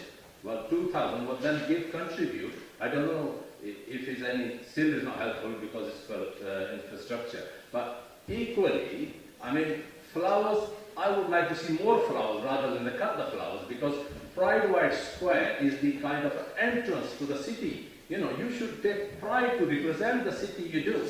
You have to still again come back to the point, make your city more beautiful because I think sometimes I feel like part of a council where you get 8 to 10 million footfall tourists a year, and if I was a tourist, I would really criticize the lack of facilities rather than taking off the facilities. So let's improve the facilities. I won't be voting for this motion. I think this is a very wrong one. It's the opportunist motion in my point of view, politically, more than anything. I agree on his first part, yes. Advice centre, yes. But then again, what Councillor Turner has pointed out, if they have passed yesterday, then the money is coming, so wait. Thank you. This item will finish at 2012. Councillor Landell Mills. It seems sensible to divert this money from Pride White Square. Can't hear you. It seems sensible to divert the money from Pride White Square. I mean, I speak as a landscape architect. I'm very keen on public spaces, and Pride White Square is a successful and important public space. But there's several large businesses in the area who easily, should the funding for the flower beds be lacking, I'm sure perhaps some of the local businesses and the railway and Network Rail might seek to make amends for the mess they've made and look into their pockets to provide a contribution. And I think some of the side business school might also, because it's important to their business more than anything else. And money for the advice centres will be much needed in Wentfield's place. Councillor Smoten. Thank you, Lord Mayor. I'll keep the size of my remarks proportionate to the sum at stake.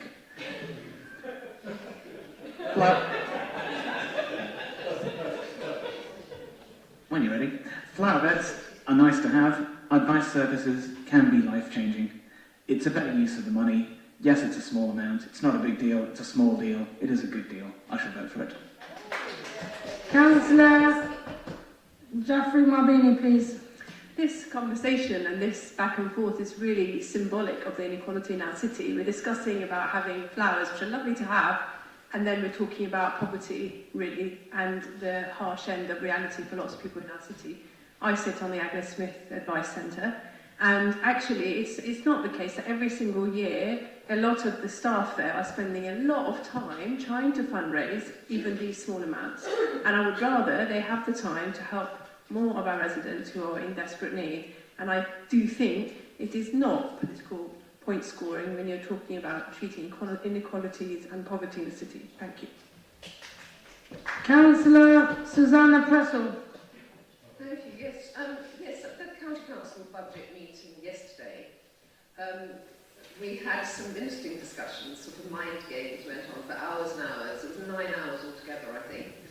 And in the end, the Lib Dem Green administration agreed to accept the Labour amendment in full, and that Labour amendment included £300,000 for the advice centres to restore the cost of living funding which the others had proposed to take away.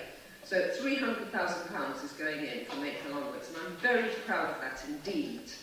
Now, people suggested that we should get sponsorship from businesses in Bright Light Square to pay for flower beds, and we've tried that. Side Business School refused. The other businesses who are struggling to survive and who are furious about the state of the flower beds have also refused to give money that they don't have towards the flower beds.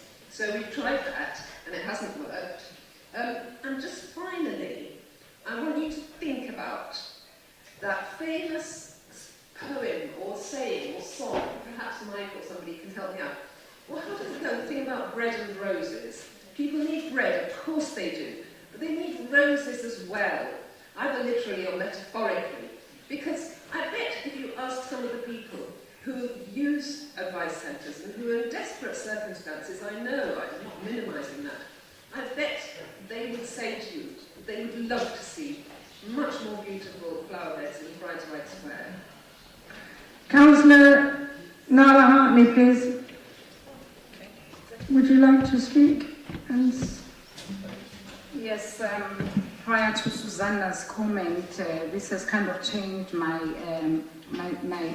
speech how to go, but I still suspect that a lot more of us would put the advice centres at the centre of our budget in terms of what is happening in our city.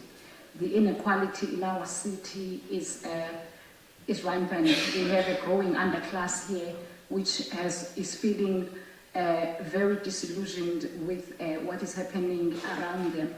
The cost of living crisis has hit families, struggling families really hard, and this is at the back of austerity. The violence of austerity cut a lot of services for a lot of people, and it has taken years for people to recover. So advice centres are a bone of what is happening in the city in terms of advising people around issues around housing. Housing is one of the major issues that is quoted around health issues leading to causes of crime, leading to various things that if people did not have those advice centres as a go-between, they will lose their homes. The homelessness rate will rise in Oxford.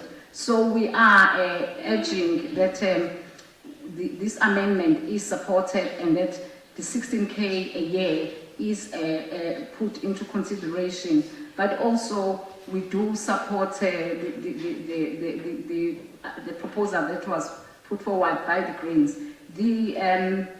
The support that is needed more than anything is really making sure that our communities do get financial advice. As we know, with the result of austerity, how a lot of citizen advice bureaus have been cut. So we must not penalize the vulnerable in our Oxford city. We must really try and be seen to be supporting them, especially as a lot of us are going to be door knocking soon, and we won't be able to be door knocking on Zooms. We're going to be facing our residents, and we're going to be actually answerable to them. Thank you. Councillor Mundy, would you like to summarise very, very briefly? Yeah, it's very brief. I mean, obviously, we don't want to be arguing over 16k. We want to be arguing over at least 16k a year for the NTFS, and more than that, obviously. But you know, this is the state of play that we're in. We obviously have to table this. I think, you know, ultimately we have to ask ourselves, you know, in this particular conversation that we're having, keeping it brief, do we really think that we're better off spending money on a flower bed by a train station, or actually contributing to the advice centres that help the poorest people? I think on this occasion we should really be siding with the latter. Thank you guys.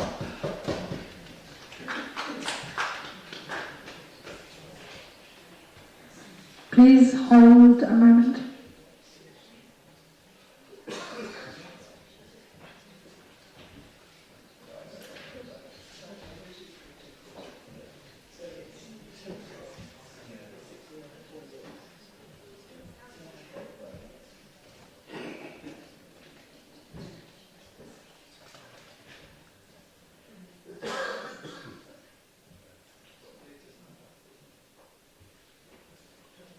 We're just checking the sums.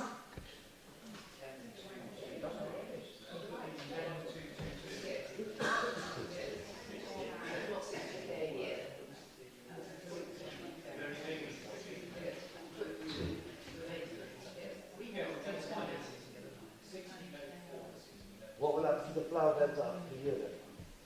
What will happen to them after this? After the year then? Well, look, I think the point was raised that the private investment should be You help sorted. 10 people. Sorry? You help 10 people, that will save their lives over the long term. And the flowers desire. Right, I will put the decision to the vote. Please can I request that members keep their hands raised until I indicate otherwise so committee services can ensure the vote is counted. Those in favour?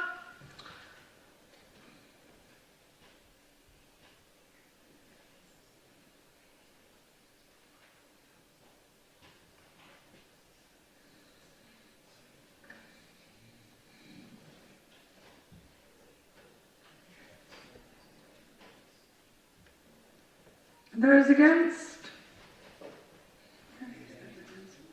Oh yeah.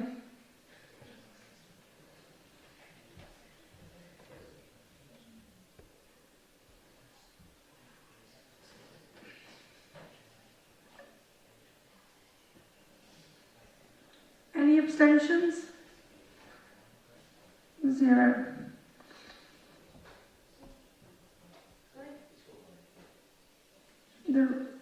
Thank you, the recommendation has been rejected. Okay, we now come to the final budget as it has already been proposed, yeah?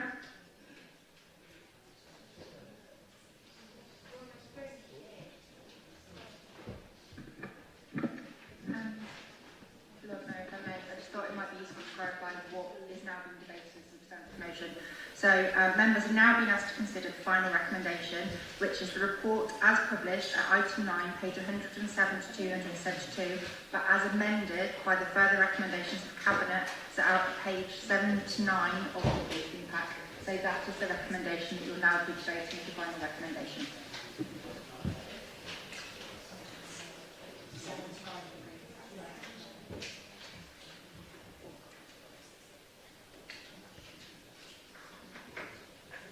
Okay, so we now come to the final budget as it's already been proposed and seconded. We can proceed straight to the debate. Please can I ask officers to clarify what the council has already done? Yeah, it's already done it. Okay, so I'm looking for speakers now. I'm looking around the room and there's one hand gone up, two hand gone up. Councillor Cherry McConaughey, would you like to speak? Thank you so much. I just wanted to briefly contribute two things. I'll be voting for this motion because, as we heard from the chair of the scrutiny panel, appellate scrutiny panel, James Pratt, talked about the favorable leisure contract. I think that's what we should appreciate and recommend. I also want to recommend and agree to what my cabinet member had said about the investment in the structure and the investment, actual investment in our leisure sector. I think that's quite good. But for the council as a whole, when you read, and this is quite important, the Chief Financial Officer briefing note, section 25 of the Local Government Act, is what I read every time of the financial endorsement of this council, and also alludes to what is going on around the country. Other councils going bankrupt. It's local, duty, and it's not political. So I'd urge everyone to support this budget. One thing I'm glad is the debate we are having. Either the Green Amendment proposing to remove my allowance. We're not debating how we are going to cut our services because of the section 114. Thank you. Councillor Susanna Pessel.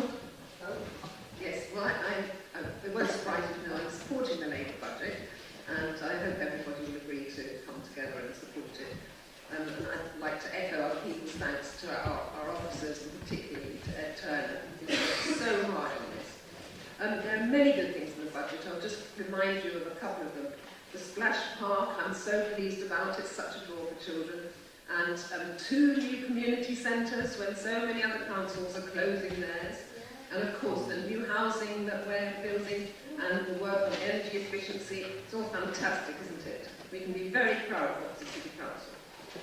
Now, I promised I would come back to the flower beds, and I won't linger over it. I would spend such a long time talking about them. But I must just tell you that so many people who are now walking them backwards and forwards through the square have complained to me about them. And I was talking to one of the traders today. She said she had 2 nervous breakdowns last week, partly over the flower beds, but also over how difficult it is for them at the moment. And the sergeant said very eloquently, that is the gateway to Oxford for ever such a lot of people who arrive on the trains. We should have it in such a state that we can be proud of it, shouldn't we? So, please, I'm sorry you all of you over there wanted to get rid of the planting that I'm proposing and spend the money on other things as well. But I hope you can be consoled by the fact that we can be proud of Ridgeway Square and look much nicer if we go ahead with this planting maintenance. Thank you. Councillor Anna Melton. I'm still writing it. So yes, in what has been a pretty grim budget, I think there's actually quite a lot that I take pride in it. In this, we have a 4-year budget that broadly reflects the views of the electorate, shared in both the resident survey and the budget consultation, and indeed the elected members here today. A lot of councils are in Section 114 territory or 1-year budget territory, and I'm very pleased that we are in neither. We seize the Oxford model, delivering and protecting services. It's got social house building. I went and looked at the numbers. From 20 a year in 2016 to 273 last year, and let's not overstate the difference that makes to the poorest in our city having a backbone of social housing.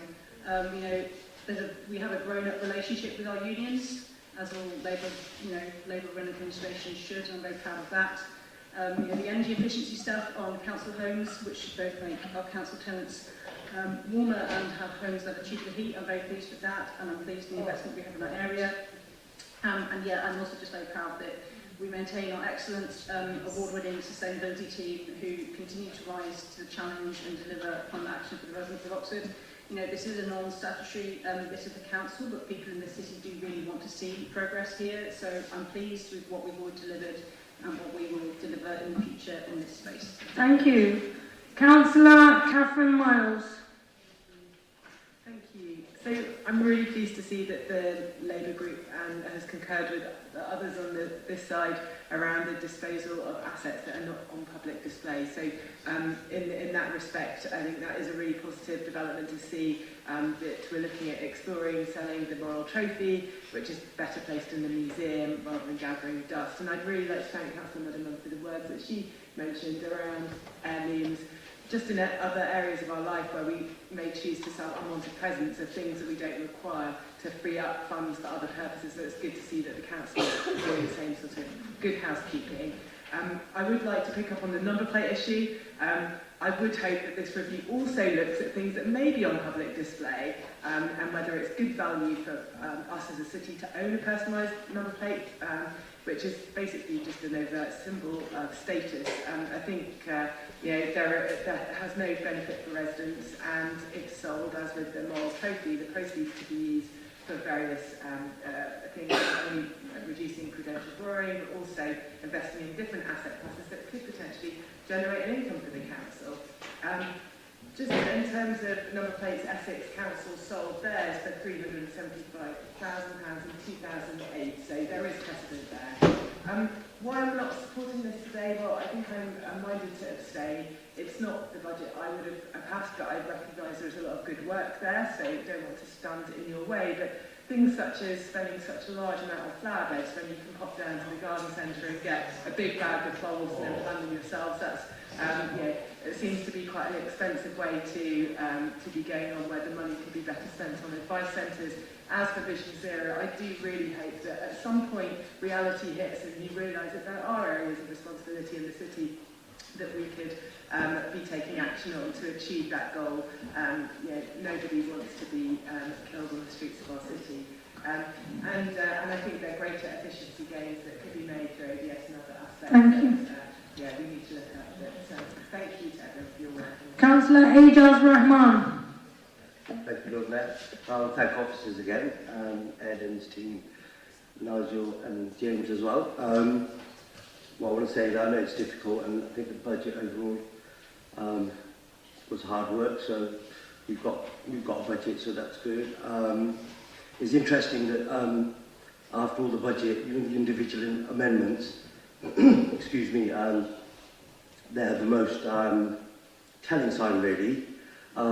On the Vision Zero, the opportunity was there for the party to put it into their own main budget. They chose not to. The Woods the same. I support the Woods, but that could have been in the party as well. And ultimately, at the end of it, we've decided to see a beautiful picture coming out of the station over helping people. Inner beauty is more important than anything. And locally, when people are suffering, you cannot justify, you cannot say that planting flower beds for 1 year is going to make a difference to people what they think of Oxford. You know what would make a difference? If they see the thriving, inclusive, diverse community all as one, and there's £300,000 going, that's going over a year. But something that's been underfunded for so long, it's not going to make a difference. And you know what? A year worth of flowers in Friday Square is not going to make a difference. So I know it's hard work. I know that everybody worked for it. Very well done on that. Everybody sort of talked about budgets and said about caring for people. At the end of it, I did notice that Ed did not mention flowers when he was speaking about the flower beds. And I wouldn't expect him to mention flowers in that context when he's talking about advice centres. So, you know, for next time, let's put what should be first. That's the people of Oxford. And then visitors are welcome. We want them. We welcome them with open arms. But people of Oxford, first and foremost, please. Thank you. Councillor Saj Malik. Thank you very much, Lord Mayor. I will start, today when Ed Turner started his speech very humbly, but that makes a difference when you don't have a majority and you're looking for help around the room. Body language are very different. In the past, I have seen him very passionate delivery and so on. But anyway, I have always said one thing which I consistently say. It's not a perfect budget, but I think it is a good budget in difficult time. And one thing I have always said consistently, Ed is a good manager of the assets, and on certain level I can trust him, but equally, when I was talking the other week, we talk about 16,000 shooting people of Oxford. These are the political choices. I don't remember Liberal making any noises when administration bring £500,000 spending in front of the Iceland for the car park spaces. For operational use, not a public any advantage or anything. Either you or the officers or the people who work there will be using that. If you go now, there's perfectly parking place there. But £500,000 is going to be wasting their taxpayer money in my point of view. Equally, I had a word with Ed Turner, the closure of those chaos by the Odeon Cinema, which your Odeon Cinema development not going to come 2 or another 3 years, and it was generating in rents and rates nearly 90 grand a year. So taxpayer down again £270,000. So if you calculate this, there's £770,000 taxpayer is worse off. I didn't see no noise from the Liberal Democrats. And last time somebody was saying, oh, see how many people are here and how these people do this. Because you guys got no vision, you guys got no alternative. You haven't given nothing today. We are going to say passionately we've said, what a great ideas. You guys got no ideas. You only got 3 councillors on the east side of the city, and the rest you are the North Oxford party, and you just remain there. And thank you. No, I'm not finished. Councillor, have you finished? I'm not finished yet.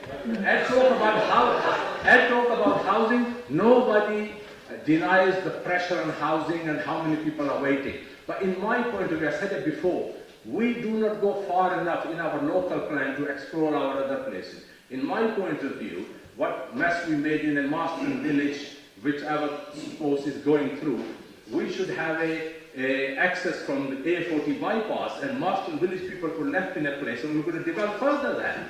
So equally, there is always a room for improvement, and I hope the administration and the council, in the name of you got 10 seconds. Do not Do not encroach every green space in the town to build on it.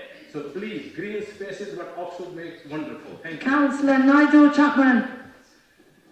Thank you, Lord Mayor, for that very loud introduction. I really think it's time we just stop talking about flower beds now. Oh.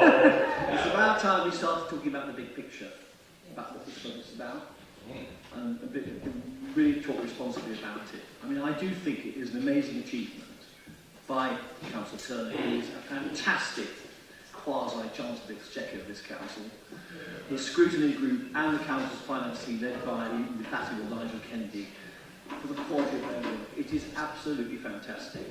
And it is some achievement for us collectively to be in a position today to vote for a budget which sustains public service over a considerable period, not without its risks, based on solid foundations, prudent use of resources, and which protect frontline services. And that we are in a position, and in a positive place like that tonight, is partly down to the far-sightedness of this Labour Council in establishing two wholly owned council companies, which, as well as establishing excellent services, are making a major financial contribution to this balanced budget. The so-called Oxford model is bearing considerable fruit.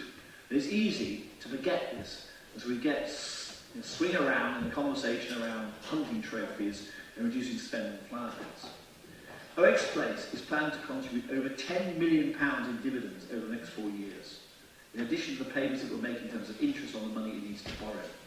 This borrowing will enable OX Place to build over 1,000 affordable homes as part of its contribution to a much bigger figure of 1,600 homes, of which 850 will be social housing. How many councils around the country can you see that have that level of ambition or that level of resource to even begin a council house building programme of that kind? And the second company is ODS, which, as you know, I'm passionate about. And Councillor Malik accused me of being bullish. I'm going to be bullish, because any company which is saying to us they will work hard to deliver dividends of £14 million between 23-24 and 26-27 is an ambitious company and one that needs backing. And I'm also bullish, by the way, about the quality of the service it provides. I know it's not perfect, and people bring me their individual cases, but I saw some amazing feedback this week. Over 3,000 pieces of feedback, with satisfaction levels in the mid-90% in terms of the quality of repair and timeliness. An amazing result, and down to new ways of working and a great team effort by every person doing repairs every day. That's the big picture. Stand back and see the good things. The cup half full in this budget, and you see lots of work and excellent things. On the big strategic question, finally, of outsourcing, when many councils wash their hands of their council housing, and subcontracted their maintenance, 10 seconds. Got this one right, and we must continue to remind ourselves of that fact, and applaud the contribution of these companies in providing and defending the very existence of the public services that we most cherish in this city. And for those reasons, having won and lost on individual amendment issues, for those reasons alone, it is time to stand up now and together support this budget without any opposition. Thank you very much. Okay. Councillor Susan Brown, please. Thank you, Lord Mayor. I'd like to start by thanking our officers. Sorry, I'm formally seconding it at this point. I'd like to start by thanking our officers, Ed and Budget Scrutiny, for all their hard work getting us to this point, and everyone here for your patience tonight. May I remind people of our Council's 4 key priorities, and these are what our budget is aligned to. They are to enable an inclusive economy, to deliver more affordable housing, to support thriving communities, and to pursue a zero-carbon Oxford. As many have already said, many councils are cutting services, closing leisure centres, closing community centres if they even still provided them, cutting grants and cutting any services that are not statutory. We are continuing to provide the services so sorely needed by Oxford citizens. Our budget delivers investment. It is building 1,600 council houses. It's investing in reducing energy costs for our existing council homes. It's helping our city to reach net zero. We're building 2 new community centres and a splash park. We are securing the future of our leisure centres, including maintaining generous concessions for those on lower income and free swimming for local children. It's investment in our key buildings, such as the Covered Market, There's the support there for low-income households through maintaining the full council tax reduction scheme, and we're prioritising working with local businesses and in particular those who pay the Oxford Living Wage as part of our investment in our city and its people. I welcome the general agreement around the council chamber. As is often the case, we have been having our debate around some important issues, but ultimately relatively small sums in the grand scheme of things. This City Council Labour budget, supported by the Oxford model, as Nigel has just referenced, and in spite of this disgraceful Tory government, will continue to invest in services and in our great city and its people. Finally, I would just like to say that I am proud of our great city, proud of our City Council officers and proud of our councillors. Costs have dramatically risen, and with the impact of the rising cost of living, our services are needed even more. Today, we are delivering a budget that stands up for our city and our citizens, protects services and builds new council homes in the teeth of huge cuts in funding for local government. I commend this budget to the whole council. Councillor Alex Ainsworth. Couple of points I was going to make from some of the speeches earlier. There is a danger with these things, as Councillor Chapman says, we get fixated on the tiny at the expense of the things that are real. I was trying to work out roughly what percentage of the budget the flower beds are, given that, you know, not just that people spend a lot of time on that, but that have got quite worked up and angry one way or another, either for or against the flower beds. I would reckon, if you add together the general funds, the HRA and the capital programme here, you've got something over £500 million, and depending on how you count the gross or the net budget on the general fund, you're probably pushing £1 billion. So we're talking £16,000 out of £1 billion, and I hope that puts it in context. The concerns I have about selling stuff which you can only sell once to fund things which you need to fund on an ongoing basis are ones I've made before, and I think we need to get just be careful about this enthusiasm of selling stuff off. I mean, it's a flipping hideous trophy. We've all agreed that it's probably best sold off. Let's not assume it's going to go in a museum. It will go to some collector of frankly horrific early 20s kitsch or whatever it is. And, you know, I suppose all power to whichever oligarch or oil baron acquires the thing. And there we go. But the serious point is you can only sell it once. And I think it is a misrepresentation of the number plate of the Lord Mayor's car to say it's some kind of vanity personal number plate. It's not. It's FC1 because it is the very first number plate issued in this city, and therefore it does have a place in our history. I'm not entirely sure I want to see it stuck on a Lamborghini driven around by an overpaid 21-year-old who happens to be good at kicking the ball, which is what I feel would happen.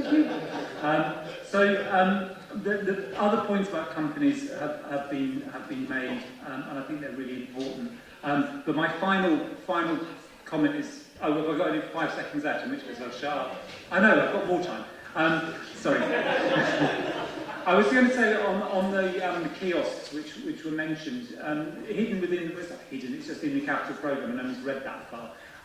You can see the potential for the investment of the building next door, which may or may not have gone ahead if those kiosks had still been there, which is potentially going to deliver the ongoing revenue which, long after we are gone from this chamber, our successors will be delighted that we delivered for them, because they will be able to spend that on things which are the priorities of their voters and their constituents, some of whom I think have not yet been born. And I think that's the point here about stewardship.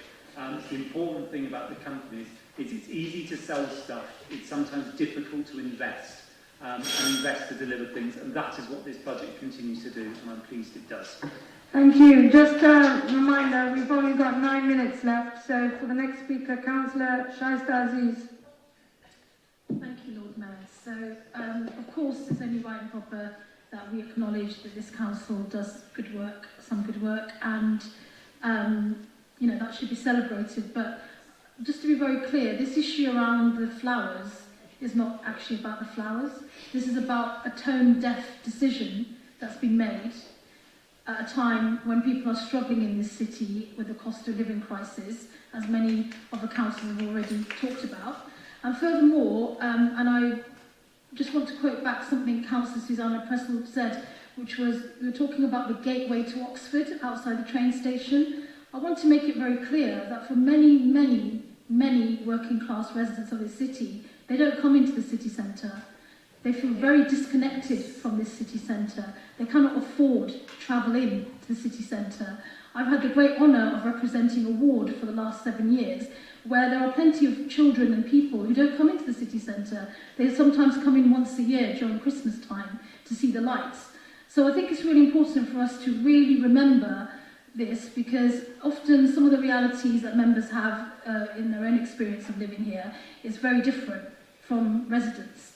And so, to be clear, this is not about flowers, this is about inequality and inequity, and it's about making decisions that actually don't really reflect the reality of the most vulnerable residents in our city. And at a time where today, while we've been debating this budget, people have been watching the farce that's been taking place in Westminster and the circus, the disgraceful circus that's been taking place in relation to the horror that has been unfolding in Gaza and that continues to unfold.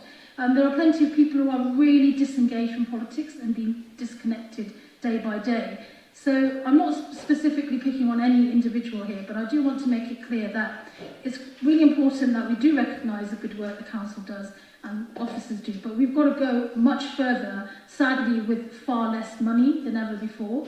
And I, for one, will be celebrating the end of the Tory government when it arrives, but I do hope the next government, if it is going to be the Labour government, is not going to be a lighter shade of blue and is going to work harder at making the change this country deserves. Okay, Councillor Gabunala Hartley, please. Councillor Aziz has echoed what I would have just said, but I just wanted to start with this tale of two cities is really hitting heavy, especially when you hear councillors who don't live on the estate talk about warmer homes. There are old people who are living in these cities, in the city, who are heating their houses 1 hour a day because they cannot afford, and they rely on these services like these advice centres. It is a painful experience to have people knock at your door to ask you to give them money for heating when you don't have much as well, because they don't understand the council system. I am now out of the Labour Party, which used to tell us when you knock the doors and they tell you that they are voting Labour, leave them alone. They are asking questions. They are asking what's happening to their votes. They are asking about their city. They are recognizing the inequality that exists in Oxford. I just wanted to express that. Barton has had an initiative of beautiful Barton. We love flowers. We are not ignorant about flowers, but we cannot put a priority on flowers when people are struggling, when a lot of their children are ending up in prisons, when a lot of their children are in poverty.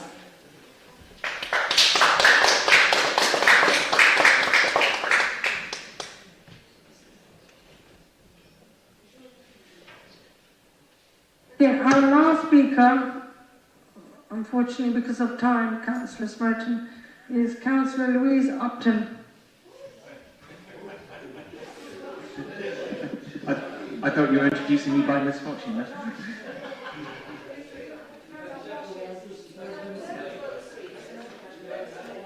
I'll be very quick. We're wasting time. I just wanted to say that I think this budget is investing in the future of the city by investing in the development of the children of this city. It's in the first few years of a child's life when they learn to trust, when they learn to be confident, when they learn how to interact with other people. So by creating places where children can go and have those kind of positive interactions with other children, with their own caregivers, Those opportunities are so important. So to have spaces where everyone, regardless of income, can go and be welcomed is really looking to the future of this city. And I'm talking about our capital investment in things like the splash park at Eaton Park, improvement to our leisure centres and to our community centres. By providing these kind of spaces for toddlers and their carers, we're setting them up for healthier and happier lives. We're setting them up for being part of connected communities who actually trust each other, and for a city where people will thrive and feel part of it. So it's just a small point now, I won't go on, but I'm delighted that we're doing these kind of things to improve the chances of the youngest members of this city and give them the best chance of developing into outgoing, confident adults.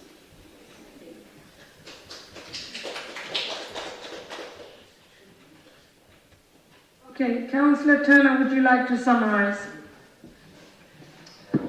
Yeah, thanks. So at the start of this evening, Ajaz asked me to keep things short. He may not want any votes tonight, but I will give him that on this and other reports. So it's been, I think, a good and respectful debate. I think we got a little bit fractious, Lord Mayor, towards the end. And I would just make a couple of observations on that. I mean, just to say, you zone in on a very small part. I think you risk missing the big picture. I would note that I don't think there was a single budget amendment submitted on the entire housing revenue account, which was nice. So, you know, Councillor Neville Hartley just talked about heating homes, £33 million in there for energy efficiency works to council houses. Or another really, really good initiative which came from an HRA budget bid, which I was really pleased to be part of a few years ago, the energy efficiency advisors who go around our council houses supporting our council tenants. And so I suppose my reflection would be, if you want to, you know, by all means, you come along, you have an individual one-line amendment, make speeches at budget meeting, and that's fine, that's part of the process. But also it's worth sort of drilling down in the way that actually budget scrutiny often does, and thinking about the bigger picture stuff you can do and giving yourselves a longer run in. And equally, you know, I recognise a lot in what my ward colleague and friend Shyster said, but you know, it's a bit tough to take that when you've equally just had a budget amendment that actually would knock £700,000 out of the MTFS because you're trying to lower the council tax. So I think that's difficult. That we've reached the end of that debate. We've had a good and respectful discussion now. I think the nature of the amendments and the nature of the debate tonight mean that there's a real degree of unity in this chamber. Saj made a series of largely kind comments, and that was really appreciated. He also said he thought the tone was emollient, actually, or the tone was a little bit different. Actually, always try and listen. You know, I mean, when I was first elected 20 years ago, whatever, I was a real pain. I remember being like rabidly partisan and a bit of a nuisance. I'd like to think we've still, you know, you live and learn. Actually, one of the genuine things which I've found is people often, in their first couple of meetings, they get really sort of pumped up and like, and then actually you realise, you know, people, other councillors are only human. People go in for the best of sort of motivations. You can catch a word with people, try and get things done. I think everyone's here because they want to do good things. I'd like to see this budget in the most difficult of circumstances of being part of that journey. Our back's really up to the wall. As a council, we'll see more on some of the challenges around things like temporary accommodation coming out of the woodwork. We've got some really difficult decisions to implement in here tonight, but hopefully we can do so in the spirit of respect, which I think has largely characterised tonight's discussion. So with that, I hope people will support it. Thank you. I will put the decision to the vote. Please note this is a recorded vote, so I will request the committee and member services manager to conduct a roll call. Thank you. Thank you, Lord Mayor. I will start with the civic office holders and then I will go through the members alphabetically. Councillor Lubna Arshad. 4. Councillor James Fry. 4. Councillor Mark Ligo. 4. Councillor Mohammed Altaf Khan. Abstain. Councillor Shyster Aziz. Abstain. Councillor Susan Brown. 4. Councillor Nigel Chapman. 4. Councillor Mary Clarkson. 4. Councillor Tiago Parias. 4. Councillor Barbara Coyne. Abstain. Councillor Lizzie Diggins. 4. Councillor Hosnia Jafari Marbini. Abstain. Councillor Sandy Douglas. 4. Councillor Paula Dunn. Abstain. Councillor Lawrence Fowler. Abstain. Councillor Andrew Gant. Abstain. Councillor Stephen Goddard.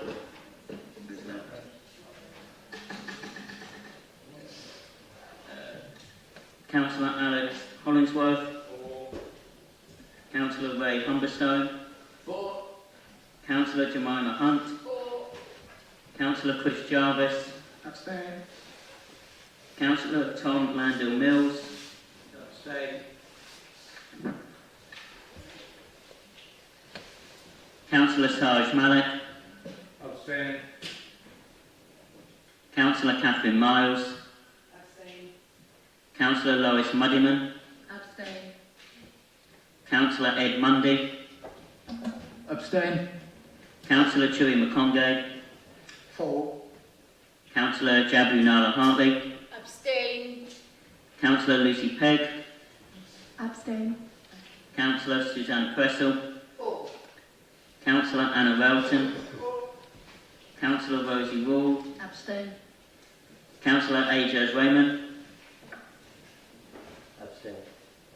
Councillor Mike Rowley. For. Councillor Linda Smith. For. Councillor Ross Smith. Councillor Chris Smoten. Councillor Ed Turner. For. Councillor Louise Upton. For. And Councillor Naomi Waite. Thank you.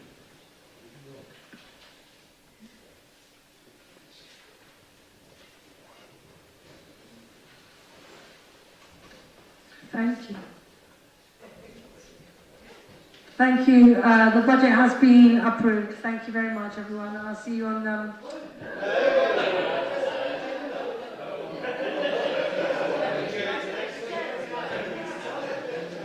Okay, we now move to setting the council tax for 2024 and 2025.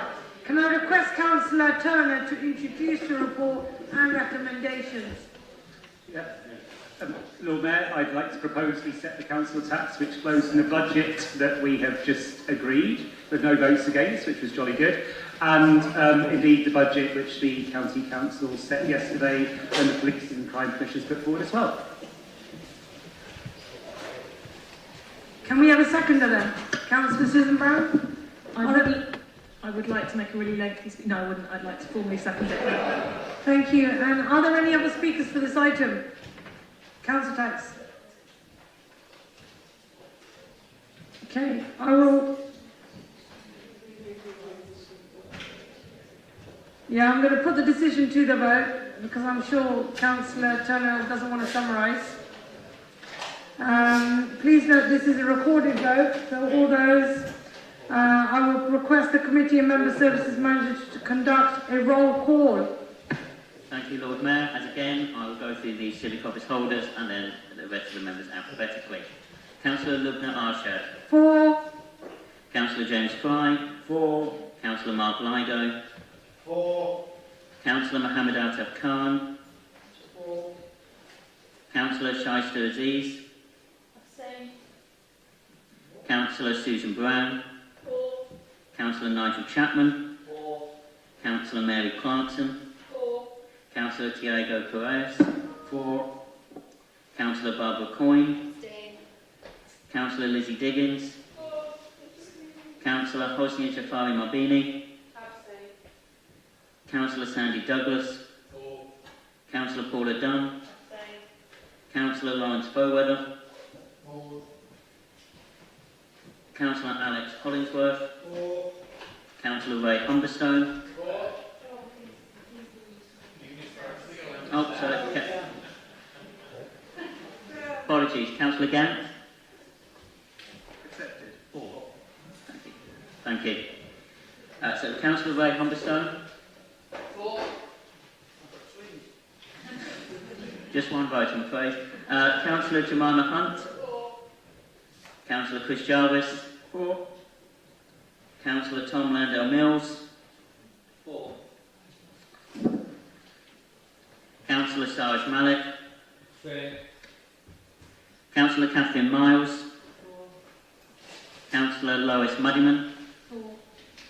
Councillor Ed Mundy. For.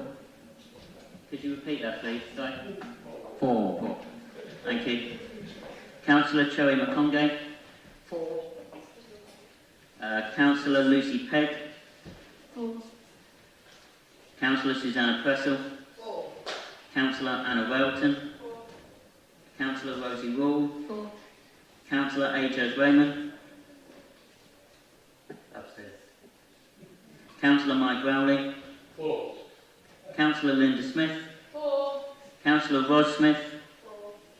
Councillor Chris Smoten. 4. Councillor Ed Turner. 4. Councillor Louise Upton. 4. And Councillor Naomi Waite. Thank you. The recommendations have been approved.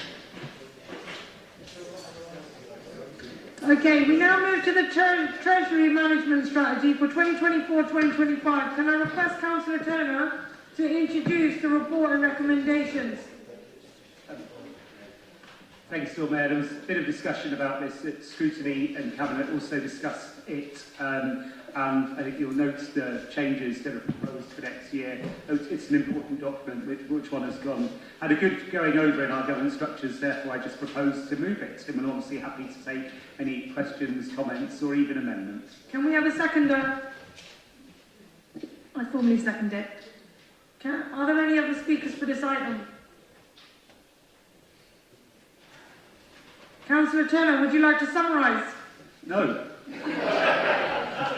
Okay, I'll put the decision to the vote. Please can I request that members keep their hands raised until I indicate otherwise. Those in favour?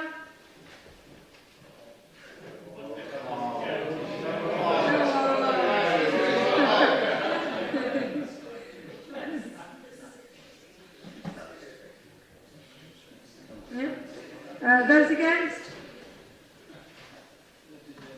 Those, any abstentions? 4. Okay. Thank you. That recommendation has been approved. Thank you. We now move to the Capital Strategy 2024-2025 to 2027 to 2028. Can I request Councillor Turner to introduce the report and recommendations? Thanks, Lord Mayor. I'm looking at those abstain on the last one. I think the capital strategy has the potential to win over their hearts. It sets in place, although it is a very special sort of commitment to sit in a room at nearly 9 o'clock at night in order to then abstain, isn't it? I mean, it's, yeah, there we go. Good for you. It's a really good document which sets in place good processes to govern our capital programme. We have a very substantial capital programme, and therefore it's right that we manage it in as tight a way as we possibly can. This is a good process. We do challenge things well internally and make sure that our capital programme delivers as best it can. Therefore, I'd like to commend it to Council. Can we have a seconder, please? Councillor Susan Brown, Formally second. Are there any speakers for this item? Are there any speakers for this item? Councillor Turner, would you like to summarise?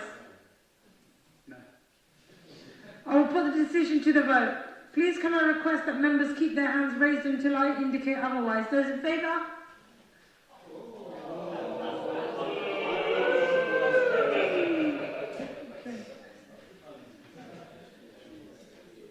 Those against? Any abstentions? So kind of you to think of as Lord Mayor.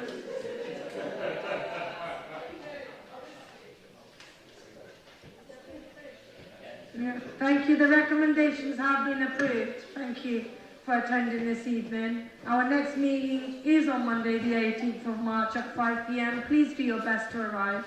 Thank you.